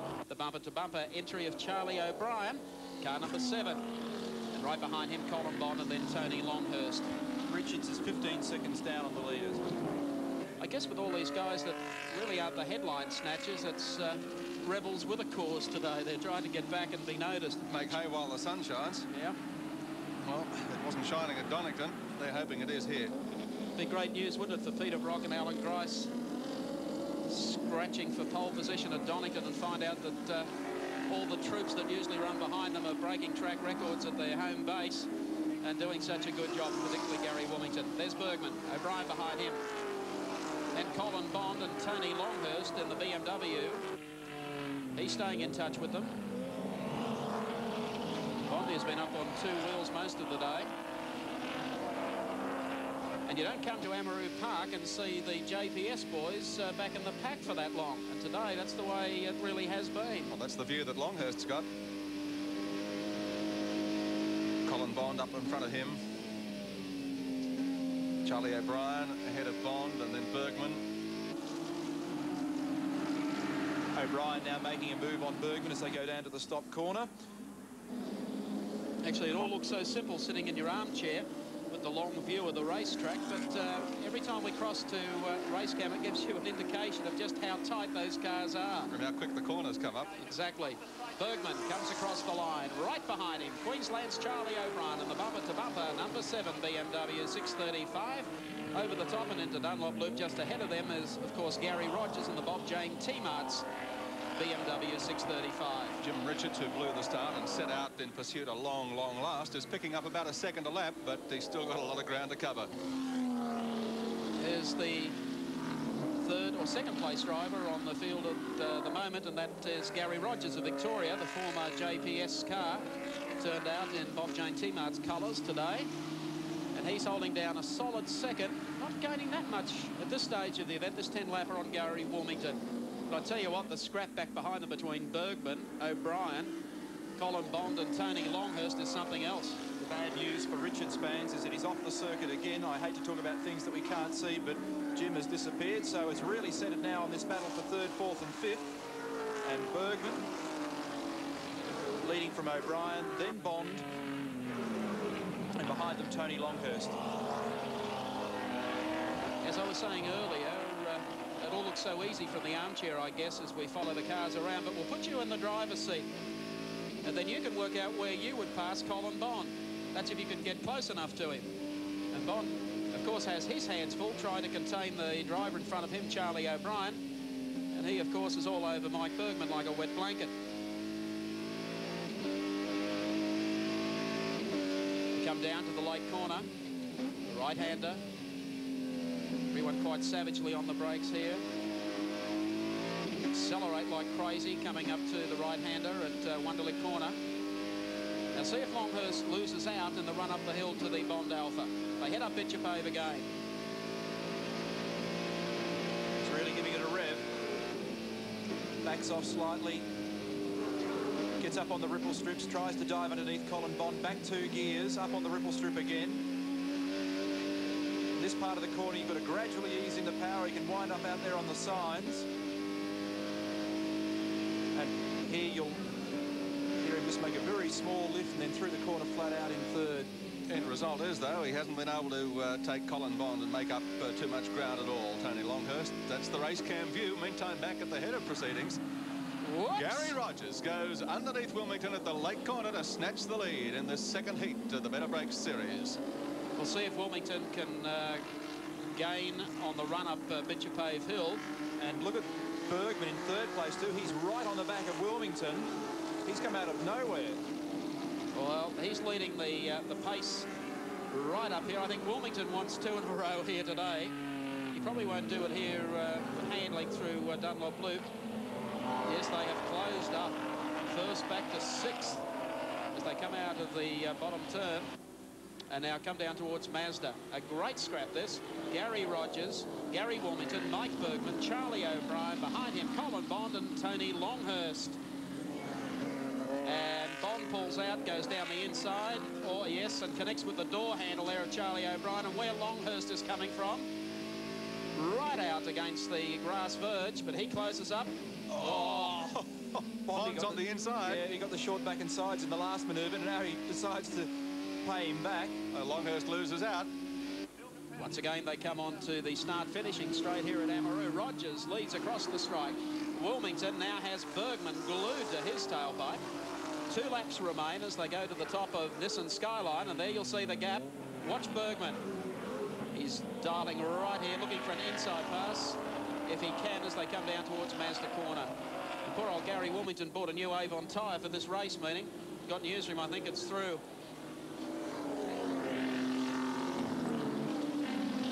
Out to the left-hander. And Bergman is there, but look at Charlie O'Brien, Mrs. O'Brien's little boy from Brisbane. Bergman fights back again, and Colin Bond isn't half anxious to go on with this, is he? Little tap there as they come out of the turn. Rogers across the line. Whatever they're going to do, they're going to do it in a hurry because time's running out.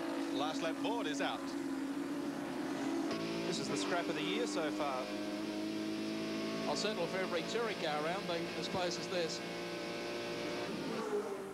Gary Rogers, the only man with a little breathing space, goes through Dunlop Loop on the Bob Jane T-Mart's BMW 635, well clear at this stage, but we'll wait for the scrap for second, and just look at it. This is going to go right down to the wire for second. Wilmington, Mike Bergman, Charlie O'Brien, Colin Bond and Tony Longhurst.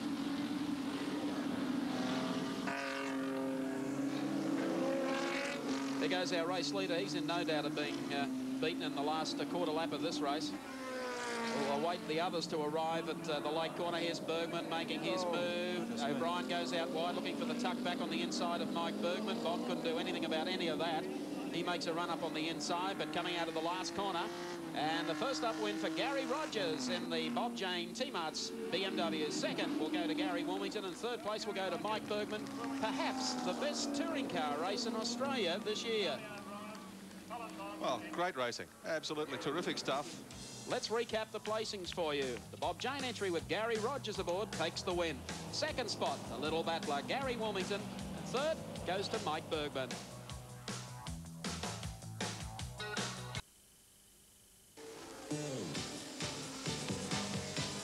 A block of mobile flats, a North Shore taxi cab, they even call it the Swedish Valiant. Hardly terms of real affection, but the sticks and stones of the knockers haven't broken its bones, and the names definitely haven't hurt it. The Volvo 242 Turbo is effectively the world champ.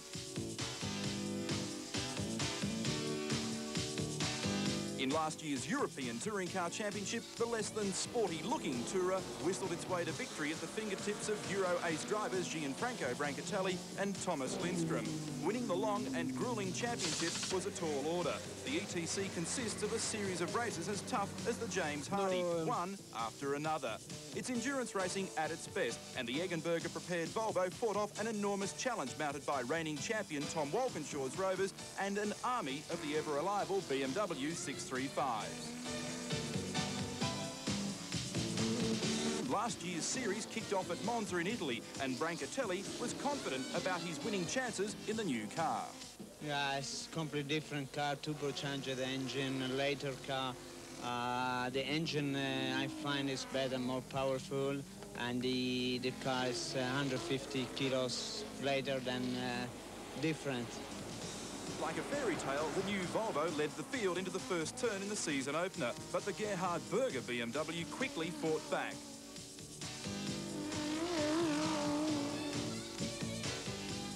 To the surprise of many, it was Ulf Granberg in the Luna Volvo who shot past them all in the lead until lap 27 when the turbo failed.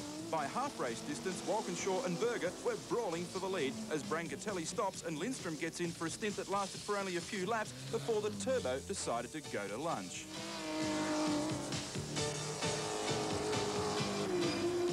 Had gone sour for Volvo, and even BMW couldn't smirk. They too lost an engine, and Walkinshaw led home a team 1-2-3.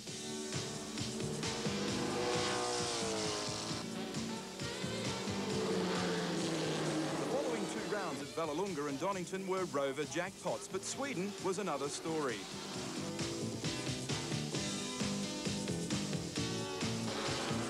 The Anderstorp circuit is fast and well suited to the Volvo. So good was Brancatelli that Walkinshaw broke two Rovers trying to catch him. Super Swede Thomas Lindstrom had the honour of crossing the line first in front of the Swedes, driving a Swedemobile. How did he feel? I think I'm the happiest guy in Anderstorp today, and the whole Sweden perhaps. With the fifth round at Brno in Czechoslovakia going to Ulf Granberg, Volvo started to look good. At the Österreich-ring in Austria for round 6, the Swedish delight continued, and Rover lost his way.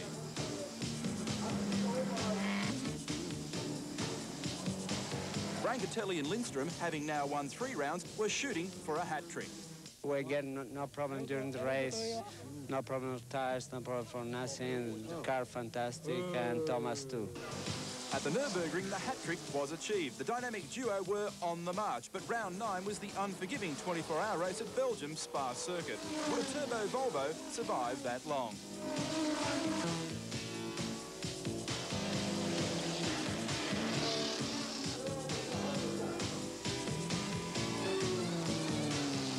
By morning, the Volvo had survived, but it could not maintain the pace set by the BMW, and the Rovers were completely out. It was the tortoise and the hare, and the tortoise won.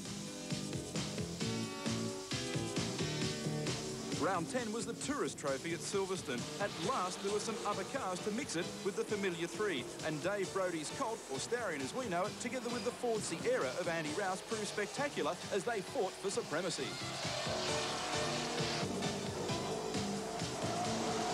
Unfortunately, neither of the two challengers to Walkinshaw and Brancatelli survived, with Rouse breaking a hub and playing in the sand.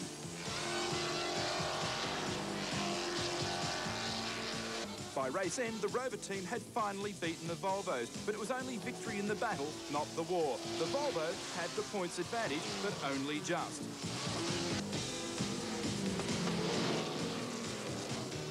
Walkinshaw continued to pile on the pressure and took another 1-2-3 at Nogaro in France. Now only 2 points separated the teams. The turning point of the title fight came at Zolder in Belgium, where Walkinshaw blew it at the first corner. And despite a great effort by Schlesser to give Rover a win, Volvo won again and backed up with another sensational victory at Estoril. Brancatelli and Lindstrom were the champions, and with only 1 round remaining at Jarama in Spain, it was academic that Walkinshaw and Wyn Percy won. The Swedish valiant was boss.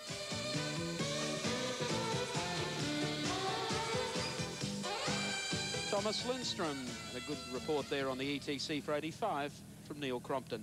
We've got the cars just about ready on the grid now for the Stallion Stables 2WS Group E Production Car Series. Let's have a look how they're running on the points table at this moment. Mark Gibbs is the series leader on 30 from Peter Fitzgerald, 27. Then Des Gibbs, Brian Potts, Bradley Jones and Roland Hill. Peter Granger, Brett Youlden, Peter McKay, Leo Gagan, Alan Springett and Ray Spence. So they're all pretty close. And once again, a very strong field here today. Pole position has gone to Mark Gibbs in car number 50. He'll start from pole. From 2, car number 3, Peter Fitzgerald, the Starion. From 3 is car 2, Bradley Jones. From 4.25, Roland Hill. From 5.64, Des Gibbs. From 6, car 10, Brian Potts. From 7, car number 29, Ian McGreen. From 8, car 85, Greg East. From 9.77, John Burke.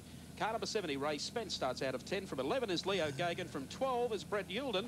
And, of course, another will be following. From 17 is Tony Gregg, who we spoke to earlier in car number 6. Flag is up. Ready to go racing in the Stallion Stables 2WS Production Car Series. And they're racing. Getting away nicely, Peter Fitzgerald first off the line, and Brad Jones tries to make it 3 abreast. They're going to try and do this 4 abreast as they come up Bitchapave Hill for the first time. Roland Hill made a blinder of a start as well. Had a great start from Brad. Had a terrible run in the first heat this morning, but this time he gets power to the ground and leads the pack over the top of the hill for the first time. Desi Gibbs back in 3rd. Roland Hill, a good start. Fitzgerald bustled back out to about 4th.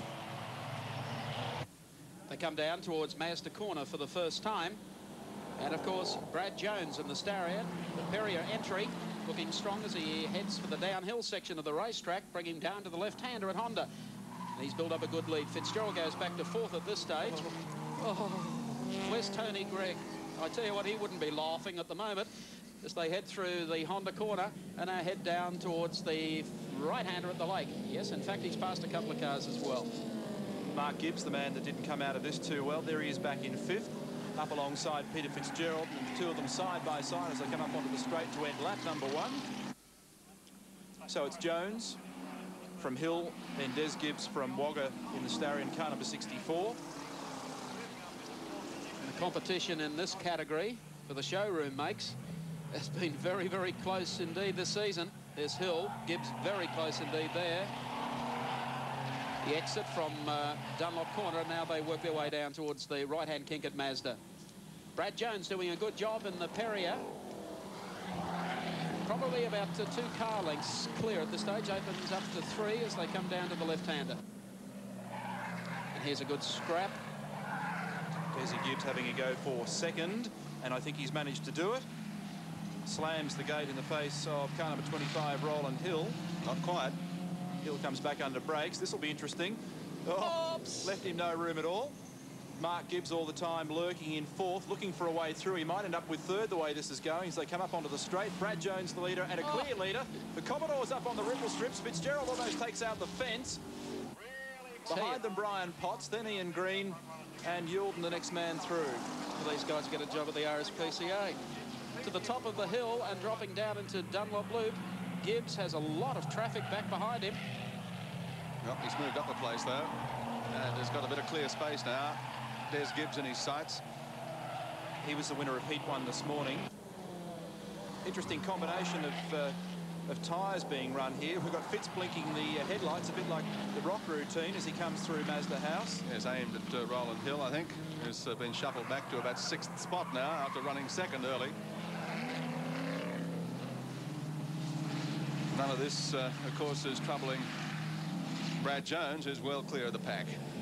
Yes, Perrier. There he is. The Perrier team at the last Amaroo Park race meeting notched up its 50th win in Group E production racing, so it's been a success story since they first went racing with the 323 BMWs a couple of seasons ago. Fitzgerald working hard to try and regain some lost territory, and there's Brad Jones. Bad luck at the last round for him. He said to me yesterday it was probably the worst race meeting I've ever had, but now determined to come back with style. And I think I mentioned at the last race meeting here that there's a big chance in the near future that we may see a 2nd car being driven by Stephen Gould. Here's Des Gibbs from Wagga. And he did a fine job in setting up this car in practice, fiddled around a lot with the front shock absorbers, and seems to have dialed in a very comfortable setting. And Mark Gibbs in 3rd, the driver that we saw do so well last year in the Lacer Series, having to really prove his worth today in the final of the Group E Stallion Stable 2WS Series. Peter Fitzgerald in 4th.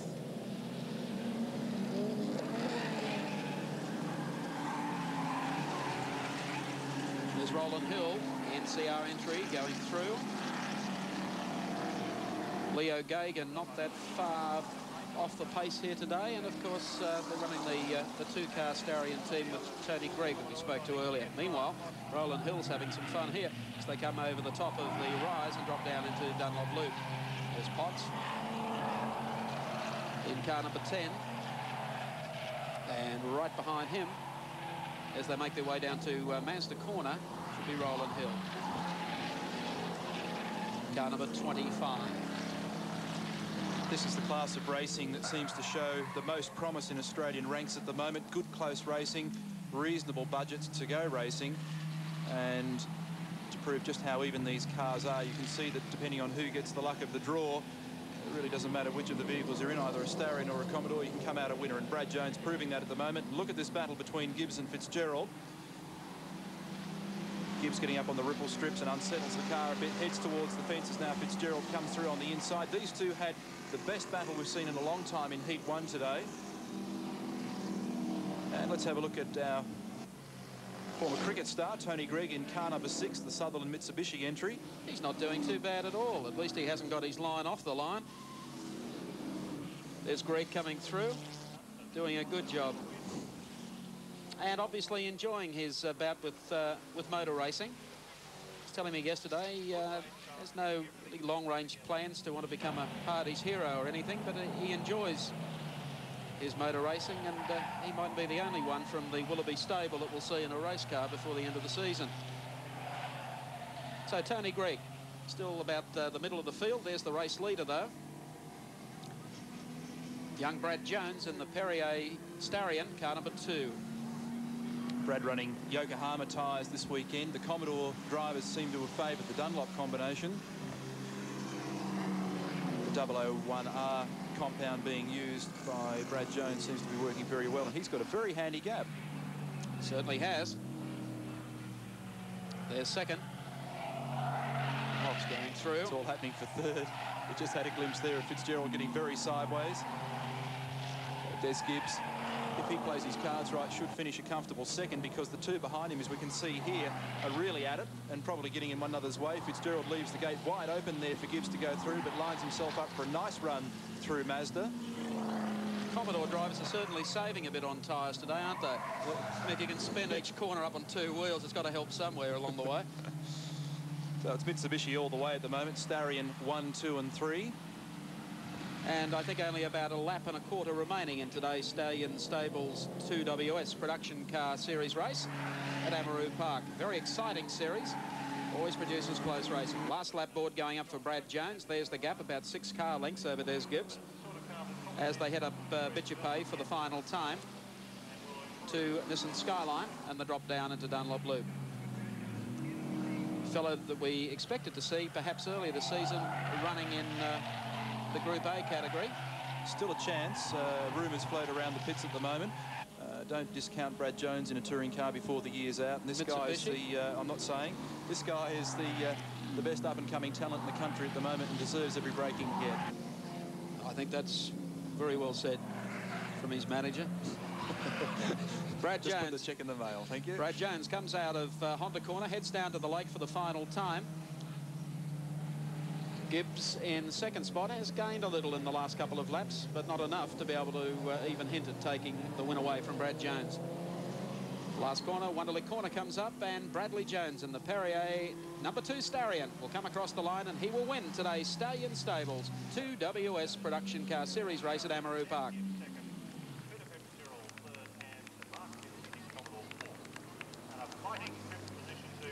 And there's the rest of the field finishing, just looking to see if we can catch a sight of Tony Gregg, but we'll recap for you first to third.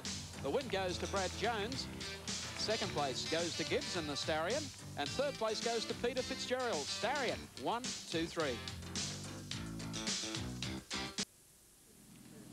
Change of fortune in today's race for Brad Jones, congratulations. Thanks, Gary. Haven't seen you for a while. No, what's happened, mate? I've been just talking to you. Yeah, it's been a quiet start to the year, but we went well at Amaroo Park 2 weeks ago, had a couple of wins in the lap record, and we won the most important one today, so it's very good. Commodores have been giving you guys a bit of a hurry up. Oh, they're very fast. They're so fast off the lines.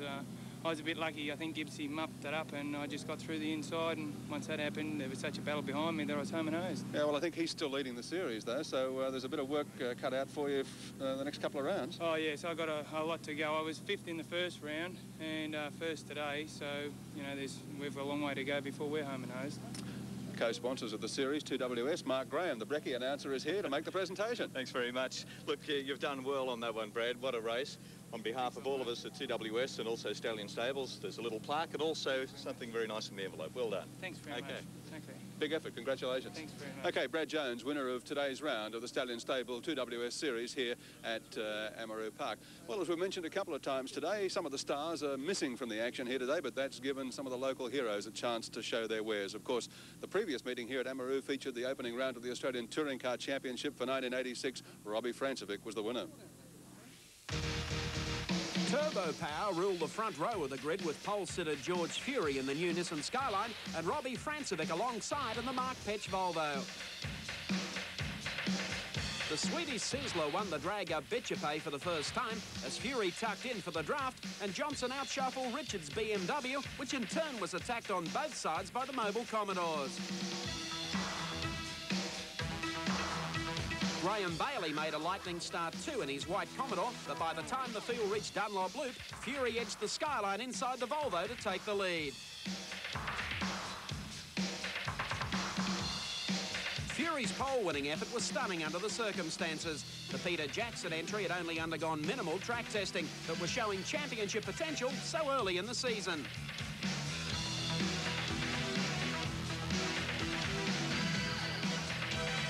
While the Auckland Ace and the Albury Farmer played cat and mouse at the head of the field, the battle was warming up back in the pack. Harvey and Brock went by Richards' JPS 635 up the hill, while Longhurst joined the queue in the Bavarian Baby. Johnson began to close on Fury the moment Francevic whistled past the Skyline. But after 10 circuits, the Queenslander admitted the tyres on all the V8s were long gone. Poor old tyres are really coming to work out. She's pretty loose in the rear end. But God, I tell you what, that Volvo, mate, it's probably like President Marcos's pockets when he left the Philippines. Fury pitted unexpectedly to iron out some bugs with the Skyline, while Harvey was out a few laps later in the second of the Commodores. Brock and Johnson were doing their best to hold out Longhurst and Richards' BMWs. Young Tony was particularly aggressive in the 325, showing no mercy whatsoever to the big boys. This was real David and Goliath stuff.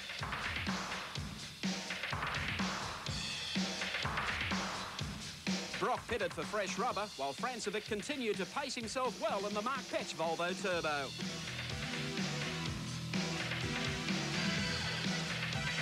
Richards moved to second in the 62 BMW, clear of Longhurst, while Johnson was always a safe fourth in the Motorcraft Mustang.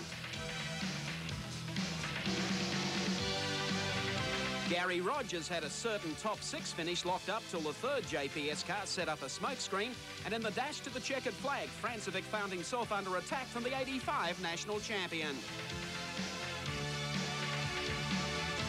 Richards pulled back an 8-second deficit in only a few laps. The tyres had clearly gone off on the Volvo, and Gentleman Jim could sniff victory as they entered the final lap.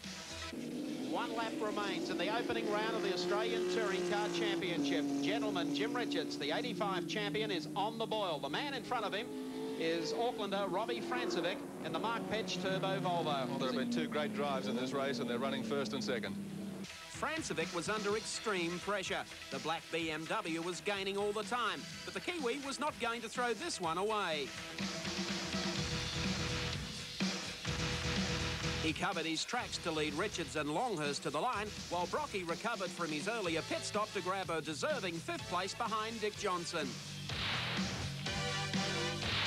The Better Breaks 100 was quite a race, and a fitting opener to the Australian Touring Car Championship for 1986.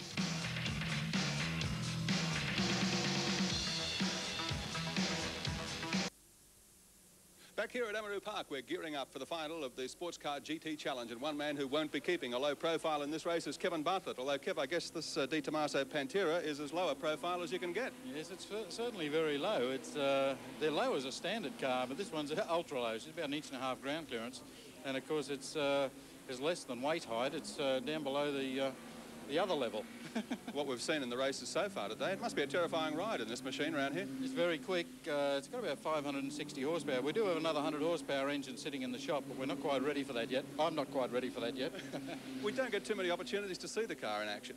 No, it's run as a GT car, and the GT category has fallen down a little bit. There's only 2 or 3 competitive GT cars left, and consequently the promoters don't want to put on races just for 2 or 3 cars. So we go in with the sports cars, which is fair enough. Where it's still a GT category, and for this race today, I think I'll pull out that extra 100-pound of leaded weight that we've got in it. It's going to be tough with Clearahan and Romano. And they're on the ball too. They've just done a couple of races. I haven't driven this since September at Calder last year. And it's going to take me a while to get used to it too. No matter how long you've driven and how much you've driven, this is one that sort of gets the red corpuscles working. Kev, getting on to the AMSCAR Series, the touring cars, it must have been a big disappointment for you with Mitsubishi withdrawing, but you're sticking with the Starion. I'm sticking with our own private Starion. It's not one of the worst cars at all, and due to having absolutely no budget at all, we're bits of club races, in fact, with this car. We come out for the official practice and the race, and that's it, pack up, go home. That must be difficult for you. You've been a headliner in Australian motorsport for nearly 30 years. How do you feel about taking a back seat? Not too good. It doesn't sit too well at all. I got let down very badly by Mitsubishi on this one, and they didn't give me any notice at all that they were going to quit for this year. Consequently, I couldn't get an act together to do it, and I don't believe that if you can't get the correct amount of money to go testing and the development that's needed with that, just act as a club racer, because there's just no way. Batting your head against a brick wall, to be quite honest with you. So you're out there for fun? Out there for fun, yep. That's what this is for. This is for fun. And the toy shop. Kevin Bartlett, thanks very much. Good luck. Here's Neil Crompton. Thanks, Gary. Heat 2 now of the Forsyth and Romano Sports and GT Challenge. Again, over 10 laps. The last one was a boomer. 5 very potent and powerful motor cars as the field gets underway. Mark Trenoweth, Brian Thompson share the front row of the grid. Then we've got Kevin Bartlett in the Pantera. The next vehicle through, Bap Romano in the Cosworth. Then Clearahan in the Kadisha. That's the field. But don't let those small numbers worry you. It's going to be electrifying action. Mark Trenoweth goes into Dunlop Loop. Brian Thompson well positioned just behind him. They'll have a great scrap for the early couple of laps of this race. And the main interest will be whether or not Kevin Bartlett and the toy shop Pantera, and of course Bap Romano, can get on even terms with them inside the 5-lap distance. Thompson, winner of Heat 1. Clearahan, the reigning sports car champion in Australia. A new body on this car. Built up in Gosford just recently, the old Peter Hopwood car. Look at the battle onto the lead here as Trenoweth does battle with Thompson. Bartlett trying to figure out a way around them. Great scrap this across the line. 1 down, 4 to run. Trenoweth on the outside of Brian Thompson. Kevin Bartlett up on the inside. And then coming up very quickly to join them is Bap Romano. And Clearahan here making a run right around the outside. There's about 2,500 brake horsepower between these 5 cars. Here's Bartlett making his move on the inside, getting up on the inside of Trenoweth. Couldn't do it that time. Still sits in 3rd place, and Romano right behind him. The Kadisha of Keys Coppenol is missing from the lineup for this heat, and strangely enough, Mark Trenoweth didn't make it to the grid for the previous heat in the Jag, but he's here this time. Look at Romano. Brilliant brakes on this beast. Oh. That was from 5th to 2nd in one foul swoop. Clearahan also making a move. Oh, it's white knuckle fever when you dial this thing up. Clearahan through on the inside. Even blew the cameraman off the guardrail.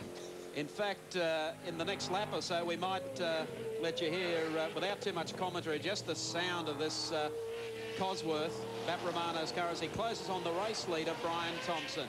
I don't think we need too many words. We've just listened to the sounds as you enjoy the sights.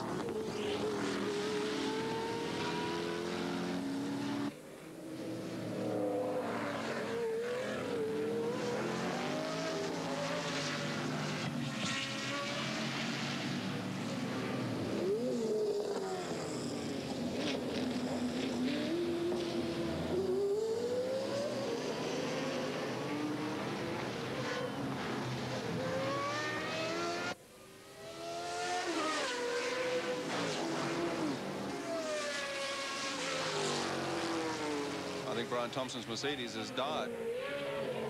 Something terminal there, and Bap says goodbye to everybody. Romano, of course, looking ahead to the possible World Endurance Championship race at Surfers Paradise later in the year. And as he said in the interview with me earlier on today, that he's looking forward to a drive in a Tyrrell Formula 1 car in Adelaide if he can get enough points together for his super licence. And he kicks off that campaign next weekend at Sandown when Seven Sport takes it down there in the next round of the Australian Formula 1 Championship. Look at this battle with Clearahan now well underneath the back of the wing of Romano's car. And now 1 lap remaining, 1.93 kilometres. These thunderous V8s head off to the top of the hill for the last time. Oh, how fast is this thing of Romano's? Shot over the top of the hill. The high audio entry being chased by the car salesman from Canberra, Chris Clearahan. A Formula 5000 engine in the second car. A 3.9 litre, virtually a Formula 1 type engine in the lead car. Megabucks between them. They come out of Honda corner. Clearahan working to the outside, and car number 1 will take it down on the inside. Under brakes, and he does it. Underneath the Pi audio car and comes screaming out of the late corner. Up to Wonderlick corner for the final time. Chris Clearahan from Canberra comes across the line and takes it. Second spot will go to Romano, and third to High Revan Kevin Bartlett in the Pantera. A great race. And Romano had trouble that time coming out of the stop corner, obviously missed a gear. Let's recap those placings on the Castrol scoreboard. Chris Clearahan, the winner. In second place, Bap Romano. And in third place, Kevin Bartlett in car number 5. Real excitement machines, are they? And I could hear Chris Clearahan say, oh, geez, I was working. He certainly was. But let's do it in reverse order after the Forsyth and Romano Sports Car GT Challenge. Kevin Bartlett finishing up in third place. Kev, please accept that. It was tremendous stuff. Very exciting. Thank you, Gary. I enjoyed it. Bap Romano, down from Queensland, and with Formula 1 aspirations and, of course, big plans for the endurance race coming up at Surfers Paradise, hopefully later in the year. Finishing up second there, Bap. Great effort, great car, tremendous excitement. Thanks a lot. Thanks very much. A bit miserable in the trophies, aren't we? Well, the winner gets the big one. That's right. Chris Clearahan from Canberra. Congratulations, big effort. And by gee, you were working hard, weren't you? He certainly had me working all right. You know, when we're getting down to lap record times, and when you start to get around about those sort of times, it's fairly hard to make a passing manoeuvre in the last lap. I just took a big deep breath and said, well, it's going to be now or never, and nothing gives me more pleasure than sort of taking home Bap's trophy that he so nicely donated to us. And just one quick thing, if Steve Chambers is watching from Wang Computers, I hope now, Steve, that I've proved that with your name on our car, we can really go some places. You can do the job. Congratulations, Chris Clearahan, the winner, and we've got to get these machines back at Amaroo Park a little more often. Well, we showed you what's happening as far as qualifying is concerned at Donington for tonight's second round of the European Touring Car Championship. But, of course, the Aussie Challenge started with the first round of the championship not so long back at Monza. Let's recap. This motorsport feature is proudly brought to you by your mobile team and Holden, Australia's driving future. Monza has been the home of the Italian Formula 1 Grand Prix for 35 years. The Ferrari and Alfa fans turn up in their thousands each year to await a hometown victory, but more often than not, they go away disappointed. The Autodromo di Monza is located 15 kilometres outside Milan. It's one of Europe's fastest circuits.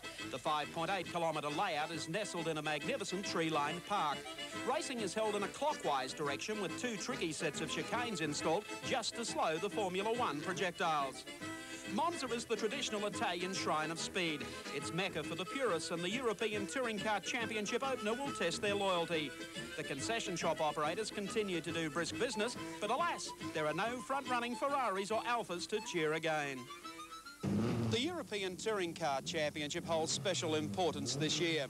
1987 brings the first ever World Touring Car title, the first round of which is likely to be at Wellington in New Zealand. Round 2 will be here at Monza in Italy. And for 1986, Monza has come alive because the Commodores of Peter Brock and Alan Grice are here in force, and they're fast. Well, Mike, we couldn't have picked a faster circuit to launch our European campaign. You know, they're fast with Formula 1s, they're also fast with Group A, and it's taken us a while to settle in, but we're very happy with the way our Commodores are going. How quick are you travelling down the long straights here? Well, you know, we don't have speedos, and I don't really want to know how fast we're going, but it's 200 plus, a lot plus. We've simply got more power than Brock. I'm a second and a half quicker than him here so far, and I think I'll stretch that a bit further. We were 2 seconds quicker than him at Bathurst. My car goes quicker in a straight line, and you don't need a lot of driving skill to hold the accelerator down on the floor. The rivalry between Peter Brock and Alan Grice didn't take long to surface at Monza. Peter Perfect's mobile team attack on the early European races is most impressive, although even the Bathurst mountain conqueror had trouble staying on the right track on occasions. Privateer Grice was fast from the first lap in practice. He had 1 or 2 off-course excursions, but claimed this was the European way of warming up the tyres. The ETC opener brought out the factory big guns. Volvo was on hand with its new RAS Nordica Team turbos, while BMW, as expected, had the numbers game won before the start. For sheer opulence, the Danny Snowbeck 190 Mercedes looked the goods, and there were 2 other white knights in attendance, the new Rudy Eggenberger Sierra turbos. Super Scott Tom Walkinshaw arrived with 3 Rovers, and confidence was being expressed by the majority of team chiefs and racers as the countdown to the start continued. Well, the new homologation package has given us a fairly good step forward. We've been working away over the winter trying to get a few other areas sorted out, so we're looking pretty good at the moment, but a bit more to come. Yes, if you had a good car and you had the good stuff around you, it's not that difficult. Professional people know what they are dealing with, and I think the RS team is a very professional team. The problem at the moment is that the Evolution engine we get for Donington, that's in about 2 weeks for the next ETC race, because the new car is homologated on the 1st of April. So Monster is, for us, I think, not so successful at the end.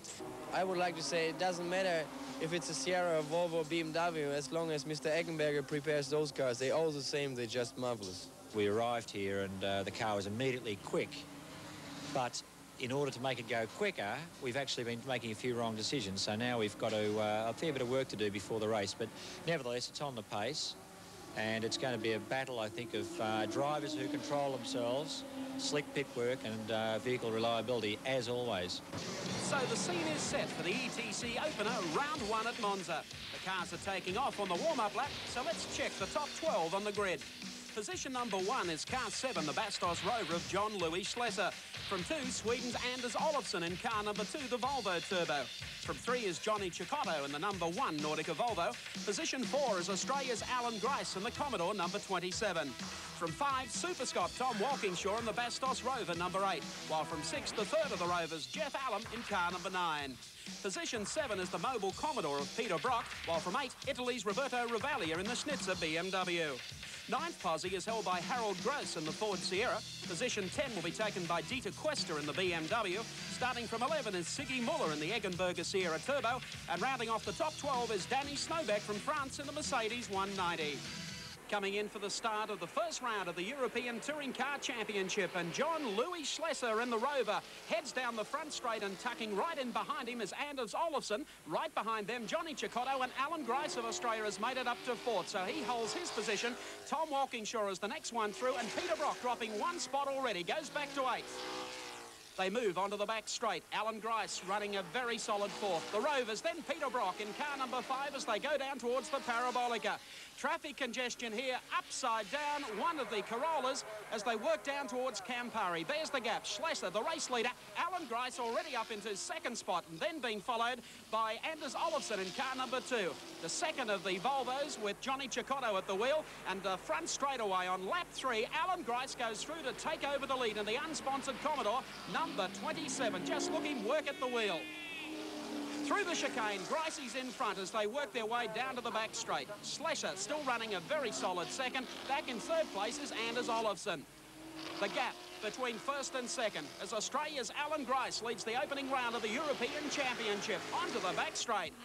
Peter Brock up now into 6 spots in the mobile Commodore. Car number 5 staying in touch with the Rovers. Towards the front straight again, Alan Grice still with the Volvo staying in touch. Johnny Cicotto, and problems already for Peter Brock on lap number 6, out of the opening round. And big problems too.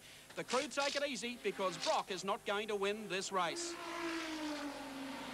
The axle shaft broke, left-hand rear axle shaft, and it's actually split right the way down the middle.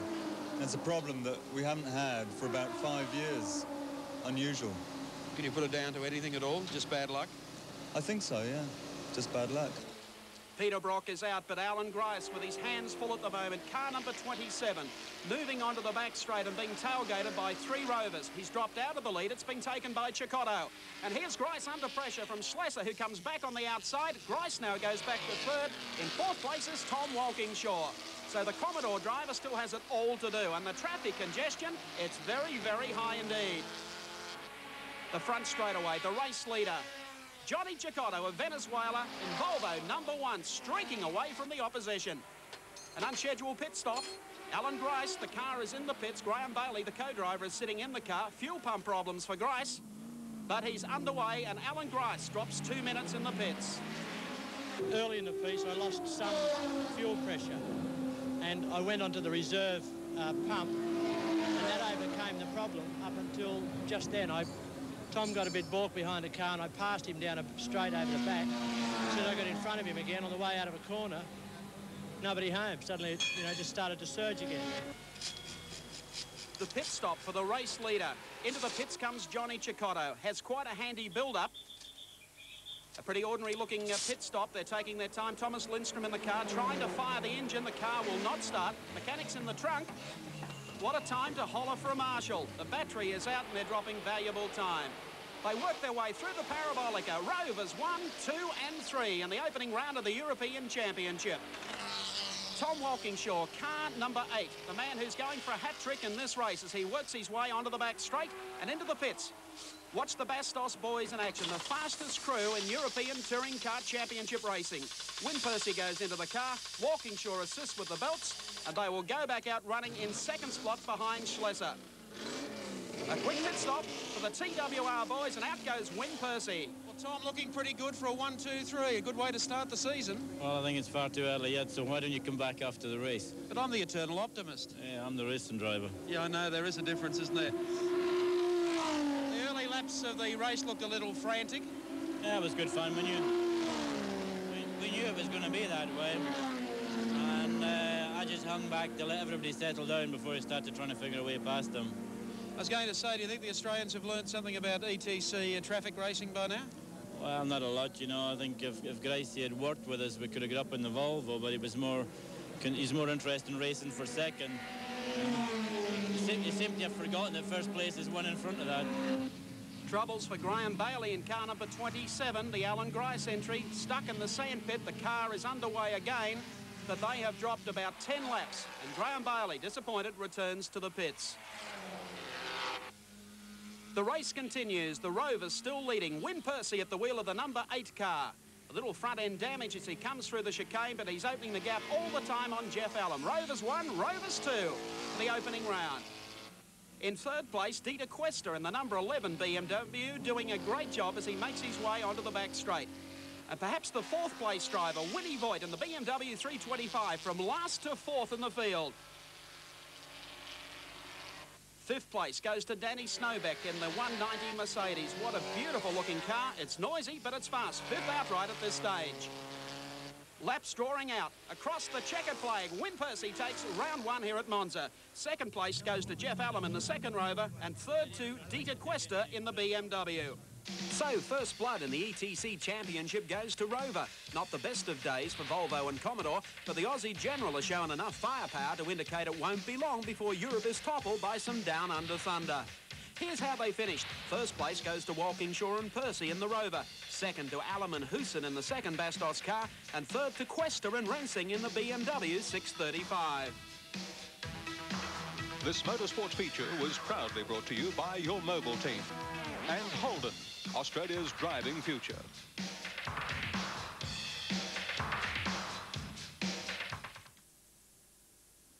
Back here at Amaroo Park to talk to the pole sitter for today's 2nd round of the Better Breaks AMSCAR Series, and surprise, surprise, what are you doing here? Been working hard and changing a few things around to get it going. Well, Gary Wilmington, you've been battling away with this big Jag for a long time, and the rewards have been pretty thin so far, haven't they? Yeah, so far we haven't had the best of luck, but we're starting to get it all together now. Some of the big guys are away, like Brock and Grice in Europe, but there's still plenty of hot competition here with Jim Richards and Bondi and the rest. How did you manage to blow them off pole position for this race?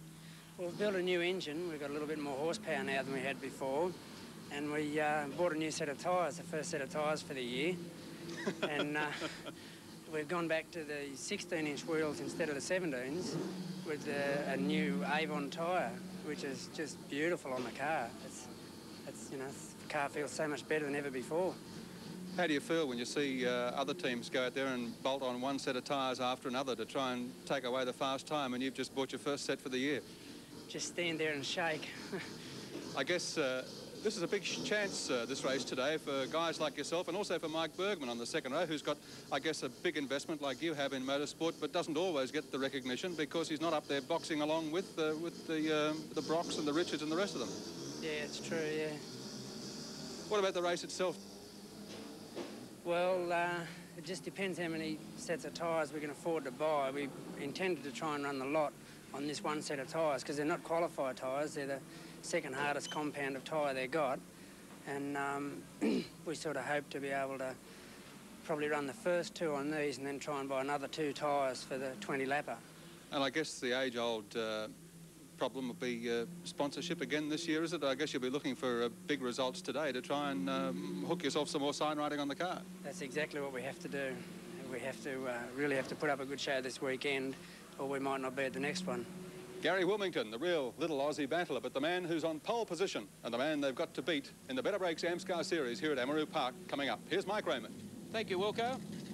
And, of course, the front row is shared today by Gary Wilmington and Jim Richards. Let's look how they line up. 12 is Gary Wilmington, the little battler in the Jag. From 2, Jim Richards in car number 1. From 3, 75, Colin Bond in the Alpha. From 4, 33, Mike Bergman in the Commodore. From 5, car 7, Charlie O'Brien in the BMW. Car number 34, Gary Rogers. From 6, from 7 is Graham Moore. From 8 is Peter Williamson. From 9, Ken Matthews. 25, Tony Longhurst. From 10, Tony Gavage. From 11, and Kevin Bartlett rounding off the even dozen. 19 starters in all. The flag is up. We're racing and getting away quickly again as Wilmington off the line with Jim Richards. Gets away better this time. Colin Bond pokes the nose of the Ignis Alpha up on the inside. Bergman is spread eagle at this stage on the inside by Charlie O'Brien as they race to the top of the hill. But guess who's in front again? It's Gary Wilmington and the XJS Jaguar. Car number 12, Jim Richards drops into second. He'll put plenty of pressure on Wilmington from there. Colin Bond, an electrifying start, moves up to third place as they head down to Mazda for the first time.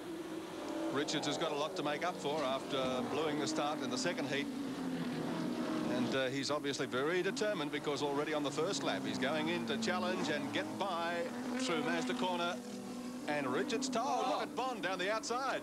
Tremendous effort by Bond. Sticks his nose in front, but there's not going to be any way around for him there. He's going to have to back off, surely. Well, this is going to be do or die stuff on the outside for Bond. Can he grab another gear and go on with it? Richards got the lie for the next bend now. Bond will tuck in behind as they come onto the straight for the completion of the first lap. 19 remain in today's second round. Better Breaks AMSCAR finale at Amaroo Park. Big job ahead now for Wilmington. He's in third, moves up on the outside of Bond. The next is Charlie O'Brien in the bumper-to-bumper entry. And just behind Charlie O'Brien, Mike Bergman running strongly in the Commodore. Wilmington leads the series so far with 1 round and 2 heats gone, 48 points. Bond in second with 44. So it's a real interesting points battle here at the moment. Look at this battle between O'Brien and Gary Rogers, the winner of that previous heat. Gary Rogers looked strong early in the day, and so too does Colin Bond, all over Jim Richards. So plenty of interest in this race as they come up for the completion of the second lap. Rogers is actually up to third in this series and now challenges O'Brien as they come to the right-hand stop corner. Peter Williamson up into about 6th place. Bergman drops back through the pack just a little bit. Cavic running strongly. Graham Moore and Tony Longhurst starting to come into it. Line astern as they head to Bitcher Pave Hill again. There's O'Brien going through, and Gary Rogers, of course, in the Bob Jane T-Mart's entry. Jim Richards, though, in front, comfortably in front, ahead of Colin Bond in the Alpha Ignis entry. And Gary Wilmington a safe third at this stage of the race. Charlie O'Brien and Rogers not that far back behind him. Nice feeling for Jim Richards to be back in front at Amaroo Park, unbeaten here last year in 12 races, if I remember correctly, but hasn't tasted success so far in 86, having been shut out here last meeting in the opening round of the Touring Car Championship and unable to notch a victory so far in 2 heats of the Better Breaks event held here today. Willow's doing well. His car's found something for this final heat. Good to see him back at Amaroo Park. We've missed him for the early rounds of the Australian Touring Car Championship, but he's doing well. Peter Williamson, the Toyota dealer from Liverpool, and the lovely little Supra, the orange Supra, number 77. Good to see him competitive. Cabbage back behind them. Bergman is the next one through, and Graham Moore looking good. He's just in front of Tony Longhurst in the JPS BMW 325. Willow had to conquer new father nerves to get to the racetrack this weekend. Tony Cabbage in the yellow pages entry.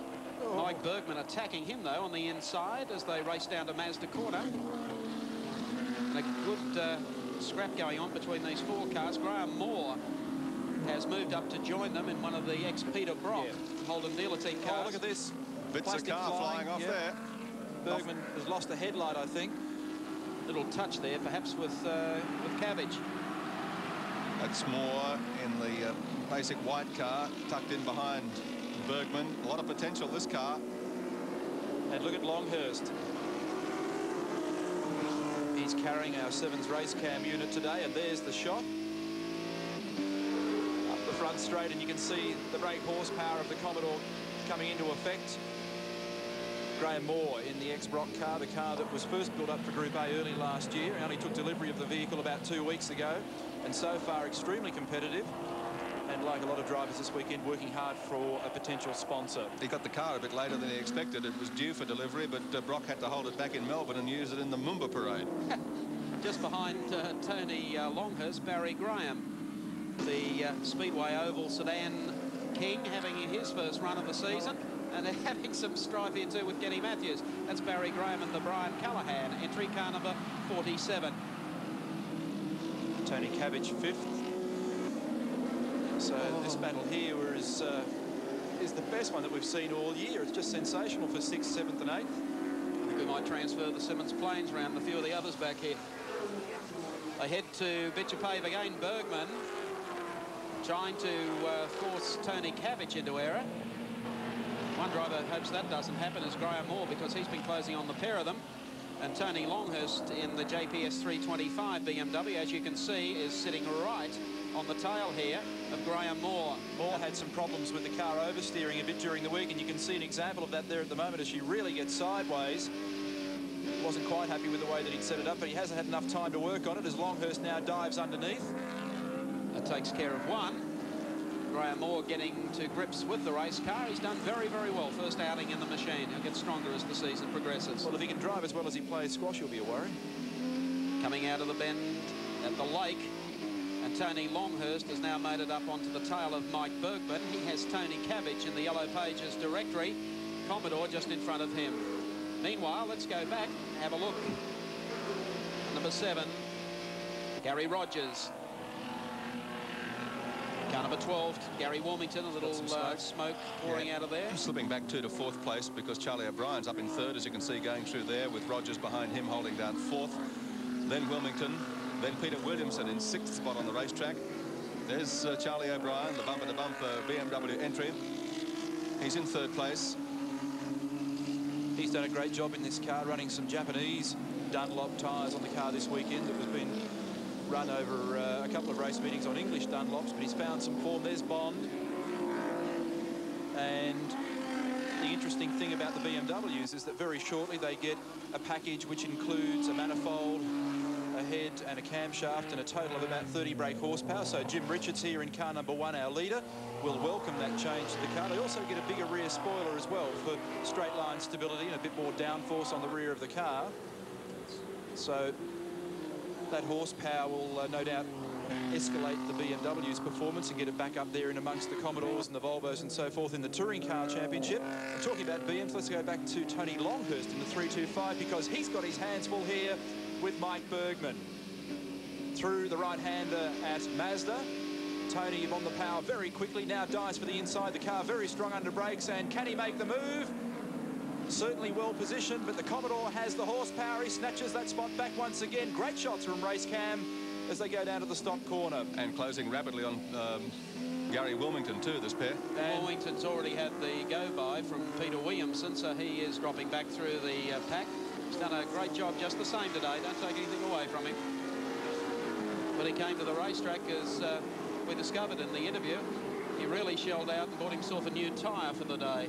And that is, for Gary Wilmington, is quite something.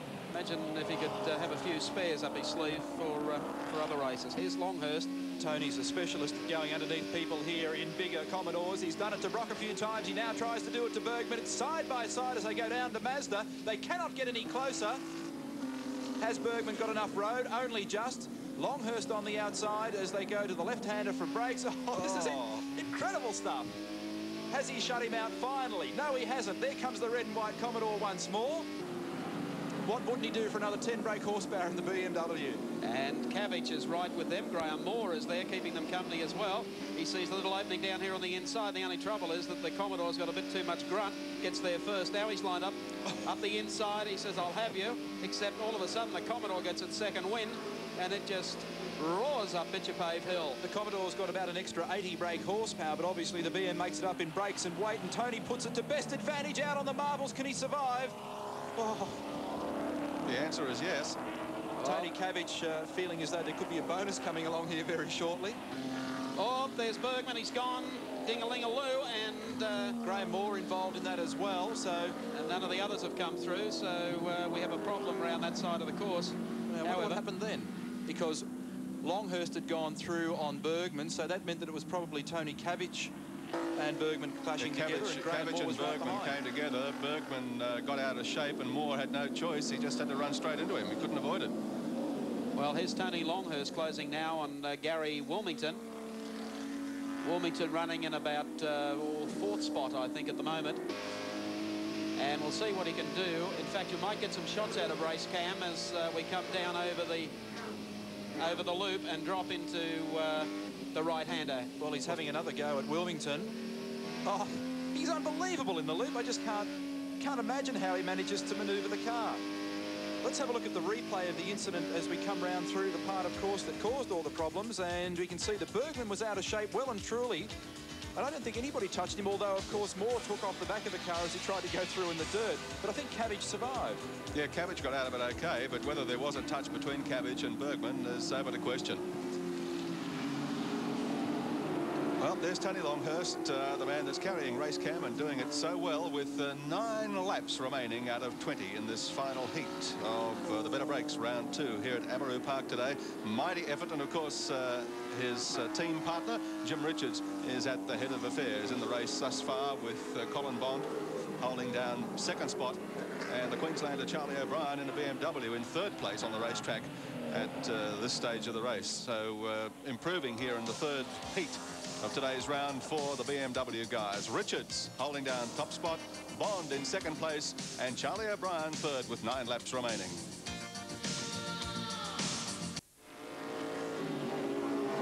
Back at Amaroo Park Raceway, great scrap continues between Charlie O'Brien and the bumper-to-bumper BMW 635, number 7, and of course Colin Bond in car number 75. Charlie O'Brien has now made it to second on the road. Colin Bond was holding that down. Jim Richards still your race leader and running away with this one. But Colin Bond has had to surrender second place now to Charlie O'Brien, and he might have to surrender third very shortly to Gary Rogers, because Rogers has certainly been on the boil in the last couple of laps. Yeah, Bondi held down that second position from the start for 12 laps, but it wasn't to be that he was going to hold out the more powerful machine from Queensland, the BMW of Charlie O'Brien. Of course, he's sandwiched between the pair of them now. O'Brien up front, and here comes Rogers closing quickly on Bond through the lake corner. They're all closing on the leader, Jim Richards, in the foreground. So it's Richards from O'Brien, Bond, and then Rogers. And really, wherever you look in the top 10 placings, there's plenty of action in this third heat of round 2 of the Better Breaks AMSCAR Touring Car Series here, live and exclusive to 7 Sport at Amaroo Park. 5 laps remaining. And Charlie getting closer to Jimmy Richards. He's had a frustrating season so far with the Australian Touring Car Championship. Didn't last but half a lap in the second round at Simmons Plains. Car's been very strongly supported by bumper-to-bumper shops in Brisbane. And I think during the course of the season, we're going to see a very competitive Charlie O'Brien. The strap for the lead as O'Brien tries to snooker Jim Richards and does it beautifully. He boxed him right out, didn't he? Caught him in behind Bob Holden. Bob Holden did nothing wrong at all. In fact, waved them by, being the sportsman that he is.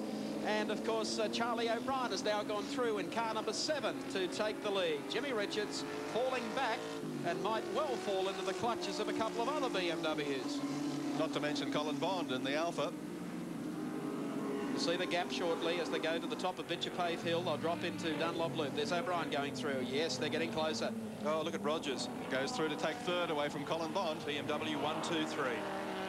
Bond comes back, though, wants to argue, but Gary closes the gate. And a couple of boys who you wouldn't say are familiar faces around Amaroo Park, and I mean Charlie O'Brien and Gary Rogers are really putting the wood on a couple of the locals here today. Frank Gardner has really seen better days. He really doesn't look that happy about this whole thing. However, they're BMWs anyway, Frank. Charlie O'Brien, the race leader. Jimmy Richards in second, and Gary Rogers in the Bob Jane T-Mart's BMW, now running in third and getting horribly close to Jimmy Richards. Colin Bond goes through in fourth place. Peter Williamson in the Toyota Supra is fifth on the racetrack at the moment.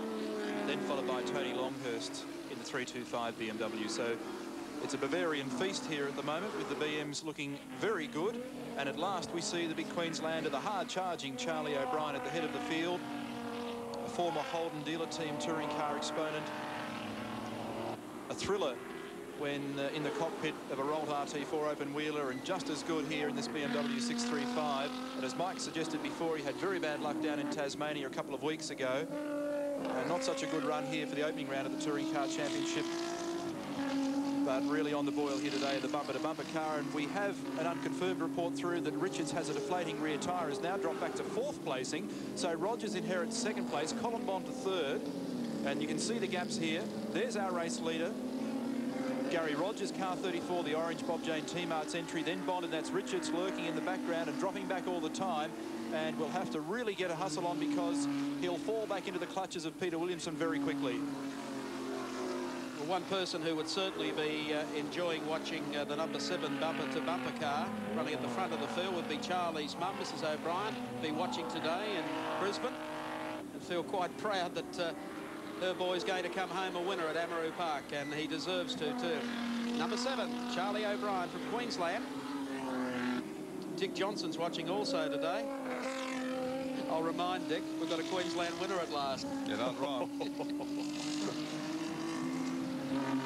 The galling thing, I guess, for the JPS team here at the moment is this is the ex-Crichton car, or no, one of our counterparts. From the wide world of replays, Kenny Sparks, good to see him here trackside too. Race leader, Charlie O'Brien, car number 7 comes on to the straight with the last lap board out. So Charlie looks like he's going to wrap this one up. Gary Rogers back in second spot by about 5 or 6 car lengths. Then Colin Bond, a similar gap back. And trying to protect his fourth place is Jimmy Richards, but he has, of course, Peter Williamson closing on him as they go into the loop area. Down towards Mazda Corner. Through the kink and run downhill to Honda Corner. Well, Charlie O'Brien. This will give Charlie's sponsors something to cheer about. They've really looked forward to the day when he can get up and do it. He's going to do it quite comfortably by the look of it. This battle for the minor placings continues. We've still got Rogers in second. We've got Bond in third, but Richards dropping down through the pack all the time. Yeah, Williamson's now fourth. Last part of the racetrack coming up for Charlie O'Brien. Wonderlic Corner. And car number 7, the bumper-to-bumper BMW 635, Queensland's Charlie O'Brien goes on to score a great win. Gary Rogers of Victoria and the Bob Jane T-Mart's BMW will take second place, and Colin Bond in the Ignis Alpha, car number 75, takes third. A great fourth from Peter Williamson.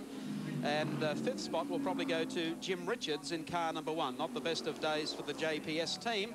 However, they've had a lot of success here in the past, and here's a fellow who deserves some, and he's got some today. The winner, Charlie O'Brien of Queensland. Second spot to Victoria's Gary Rogers, and third place to Sydney's Colin Bond. Well, Well, the 3 rounds of the Better Breaks AMSCAR Series here at Amaroo Park today has been as good touring car racing as we've seen all season. I think you'll agree. And Charlie O'Brien, it's great to see you take the checkered flag, mate. Thank you, Gary. It's very nice to have it after such a long spell. You haven't had a lot of luck at recent outings, and you've deserved a break. You've been campaigning long and hard, and as I said, this could be the start of something big. Well, I think my sponsors, Bumper to Bumper, and myself are certainly keen to see that all the way through. Next weekend at Sandown and the next round of the championship, I think you'll see the BMWs up a lot further than what they are sort of in the last couple of meetings. Was it the longer distance of the final heat that helped to make a difference? The other two were pretty short and sharp, weren't they? Yeah, the first race I made a mistake by getting to the outside, and a chain reaction sort of cars went through the inside, and I had my indicator on, but they wouldn't take any notice. The second race was a little better, and the last one's nice to finish up like that, Gary. Yeah, congratulations. Thank you. Good effort, Charlie O'Brien. But the winner overall on the day over the 3 heats, none other than Colin Bond in the 2.5-litre Alpha GTV6. Thanks, Gary. I must admit that it was a great race, and I think that if everyone watched on telly, it was certainly, you know, I'm young and old. Well, all 3 today have just been fantastic racing. Well, they have, and I think, you know, the cars have been going fantastically fast too, much faster than what they were the last meeting, which is a touring car round. And obviously, I'd like to thank Alpha, of course, and our major sponsor, Ignis, for their support, and Egypt Oils. But apart from that, you know, the boys did a fantastic job on the motor car, and all we're looking forward to now is getting our turbo later on in the year. I think there are 11 or 12 lap records broken here today. Obviously, the resurfaced areas of the track have made a big difference, but how much difference has that made particularly for touring car racing around Amaroo? Well, I think you probably... I mean, it must affect tyres and things like that. Well, it does. It affected Jim's in that last race. One went off and went to pieces. So obviously he's getting a bit more tyre wear, I think, on those parts of the circuit than we had before. The cars have got a lot more stick through there, and I think you can give it to it, like put them on the throttle a lot earlier, and they're getting much more traction. I think that's helping the bigger cars in particular. The little cars, I think, like ours, we can still go through there flat out the way it was before, so our times are virtually the same as before. Trophy presentation from Norm Reinhardt of Better Breaks. Thank you, Gary. Well, Colin, it's been some time since we've seen you up here as the winner of the Better Breaks AMSCAR Series. But today, after driving those 3 rounds like you did today, you deserve to be the winner. On behalf of the Better Breaks Auto Service Centres, congratulations on today's drive. Thanks very much. Okay, big effort. And also, before... Yeah, hand it over. He wasn't going to give it to you. I gave it. Congratulations, Colin Bond. Let's have a quick word with Gary Rogers, because Gary finished in 2nd place in the final 20-lap heat and has obviously brought most members of his family along. I think that's all the Bob Jane T-Mart crew, and thank you very much. Terrific effort. Thanks very much. And Gary. I think the same goes for you, as I said, for Charlie. Promise of big things to come? Yeah, well, we haven't had what you'd say a really good time for the last 3 years, but thanks to Bob Jane, I'd say there's a chance that we might now. And, you know, today's races, I think, were good races. I enjoyed them. They were fantastic. I'm probably still a little rusty, but I'm sure I'll get back to it. Okay, big effort. Congratulations. Thanks very much. Gary Rogers. So that wraps up the Better Breaks AMSCAR round here at Amaroo Park today. It's been a great day's racing, as we said. Now let's check on other motorsport details to come with Mike Raymond. Thank you very much, Gary Wilkinson. Well, of course, the Better Breaks Series today has produced an overall winner in Colin Bond. Let's just have a look of today's points. The Better Breaks AMSCAR Touring Car Series after 2 rounds. Gary Wilmington finishes on 57 points. Colin Bond, the winner today of round 2 on 68. Gary Rogers will take 2nd on 61. Mike Bergman, a strong performance today. Bad luck in the final on 52. Tony Longhurst, Mr. Ever Present in the JPS BMW, finishes on 47 points. And Jim Richards, a little out of sorts today. Had a tyre going off in the final, but he amasses 33 points. Still to win a big one. Don't forget to join us Don't forget to join us 7 days' time, of course. The Australian Touring Car Championship round number 3 comes to us from Sandown in Victoria. And we look forward to your company there at 1 o'clock next Sunday. We'll have all the highlights of the big race from Donington Park in England that'll be held later today. Let's go back now to Gary Wilkinson. Thank you, Mike Raymond. And by gee, it really has been a great day. And obviously, as you saw from the interviews with Colin Bond and with Charlie O'Brien and with Gary Rogers, the drivers themselves have enjoyed the improvements to the circuit here at Amaroo Park. They've made for great racing. They've all enjoyed it. We've had some different results because some of the big names have been missing. They'll be back, but I think they're going to have a few things to contend with when they do return, because the Wilmingtons, the Bergmans, they've proved today that they can be up with the front runners too. They can be right on the pace, and it augurs well for the future of touring car racing, in fact all racing here at Sydney's premier circuit, Amaroo Park. Hope you've enjoyed our 7 Motorsport telecast here today. Don't forget, round 3, the Australian Touring Car Championship, exclusive on the 7 Network next Sunday afternoon. See you then.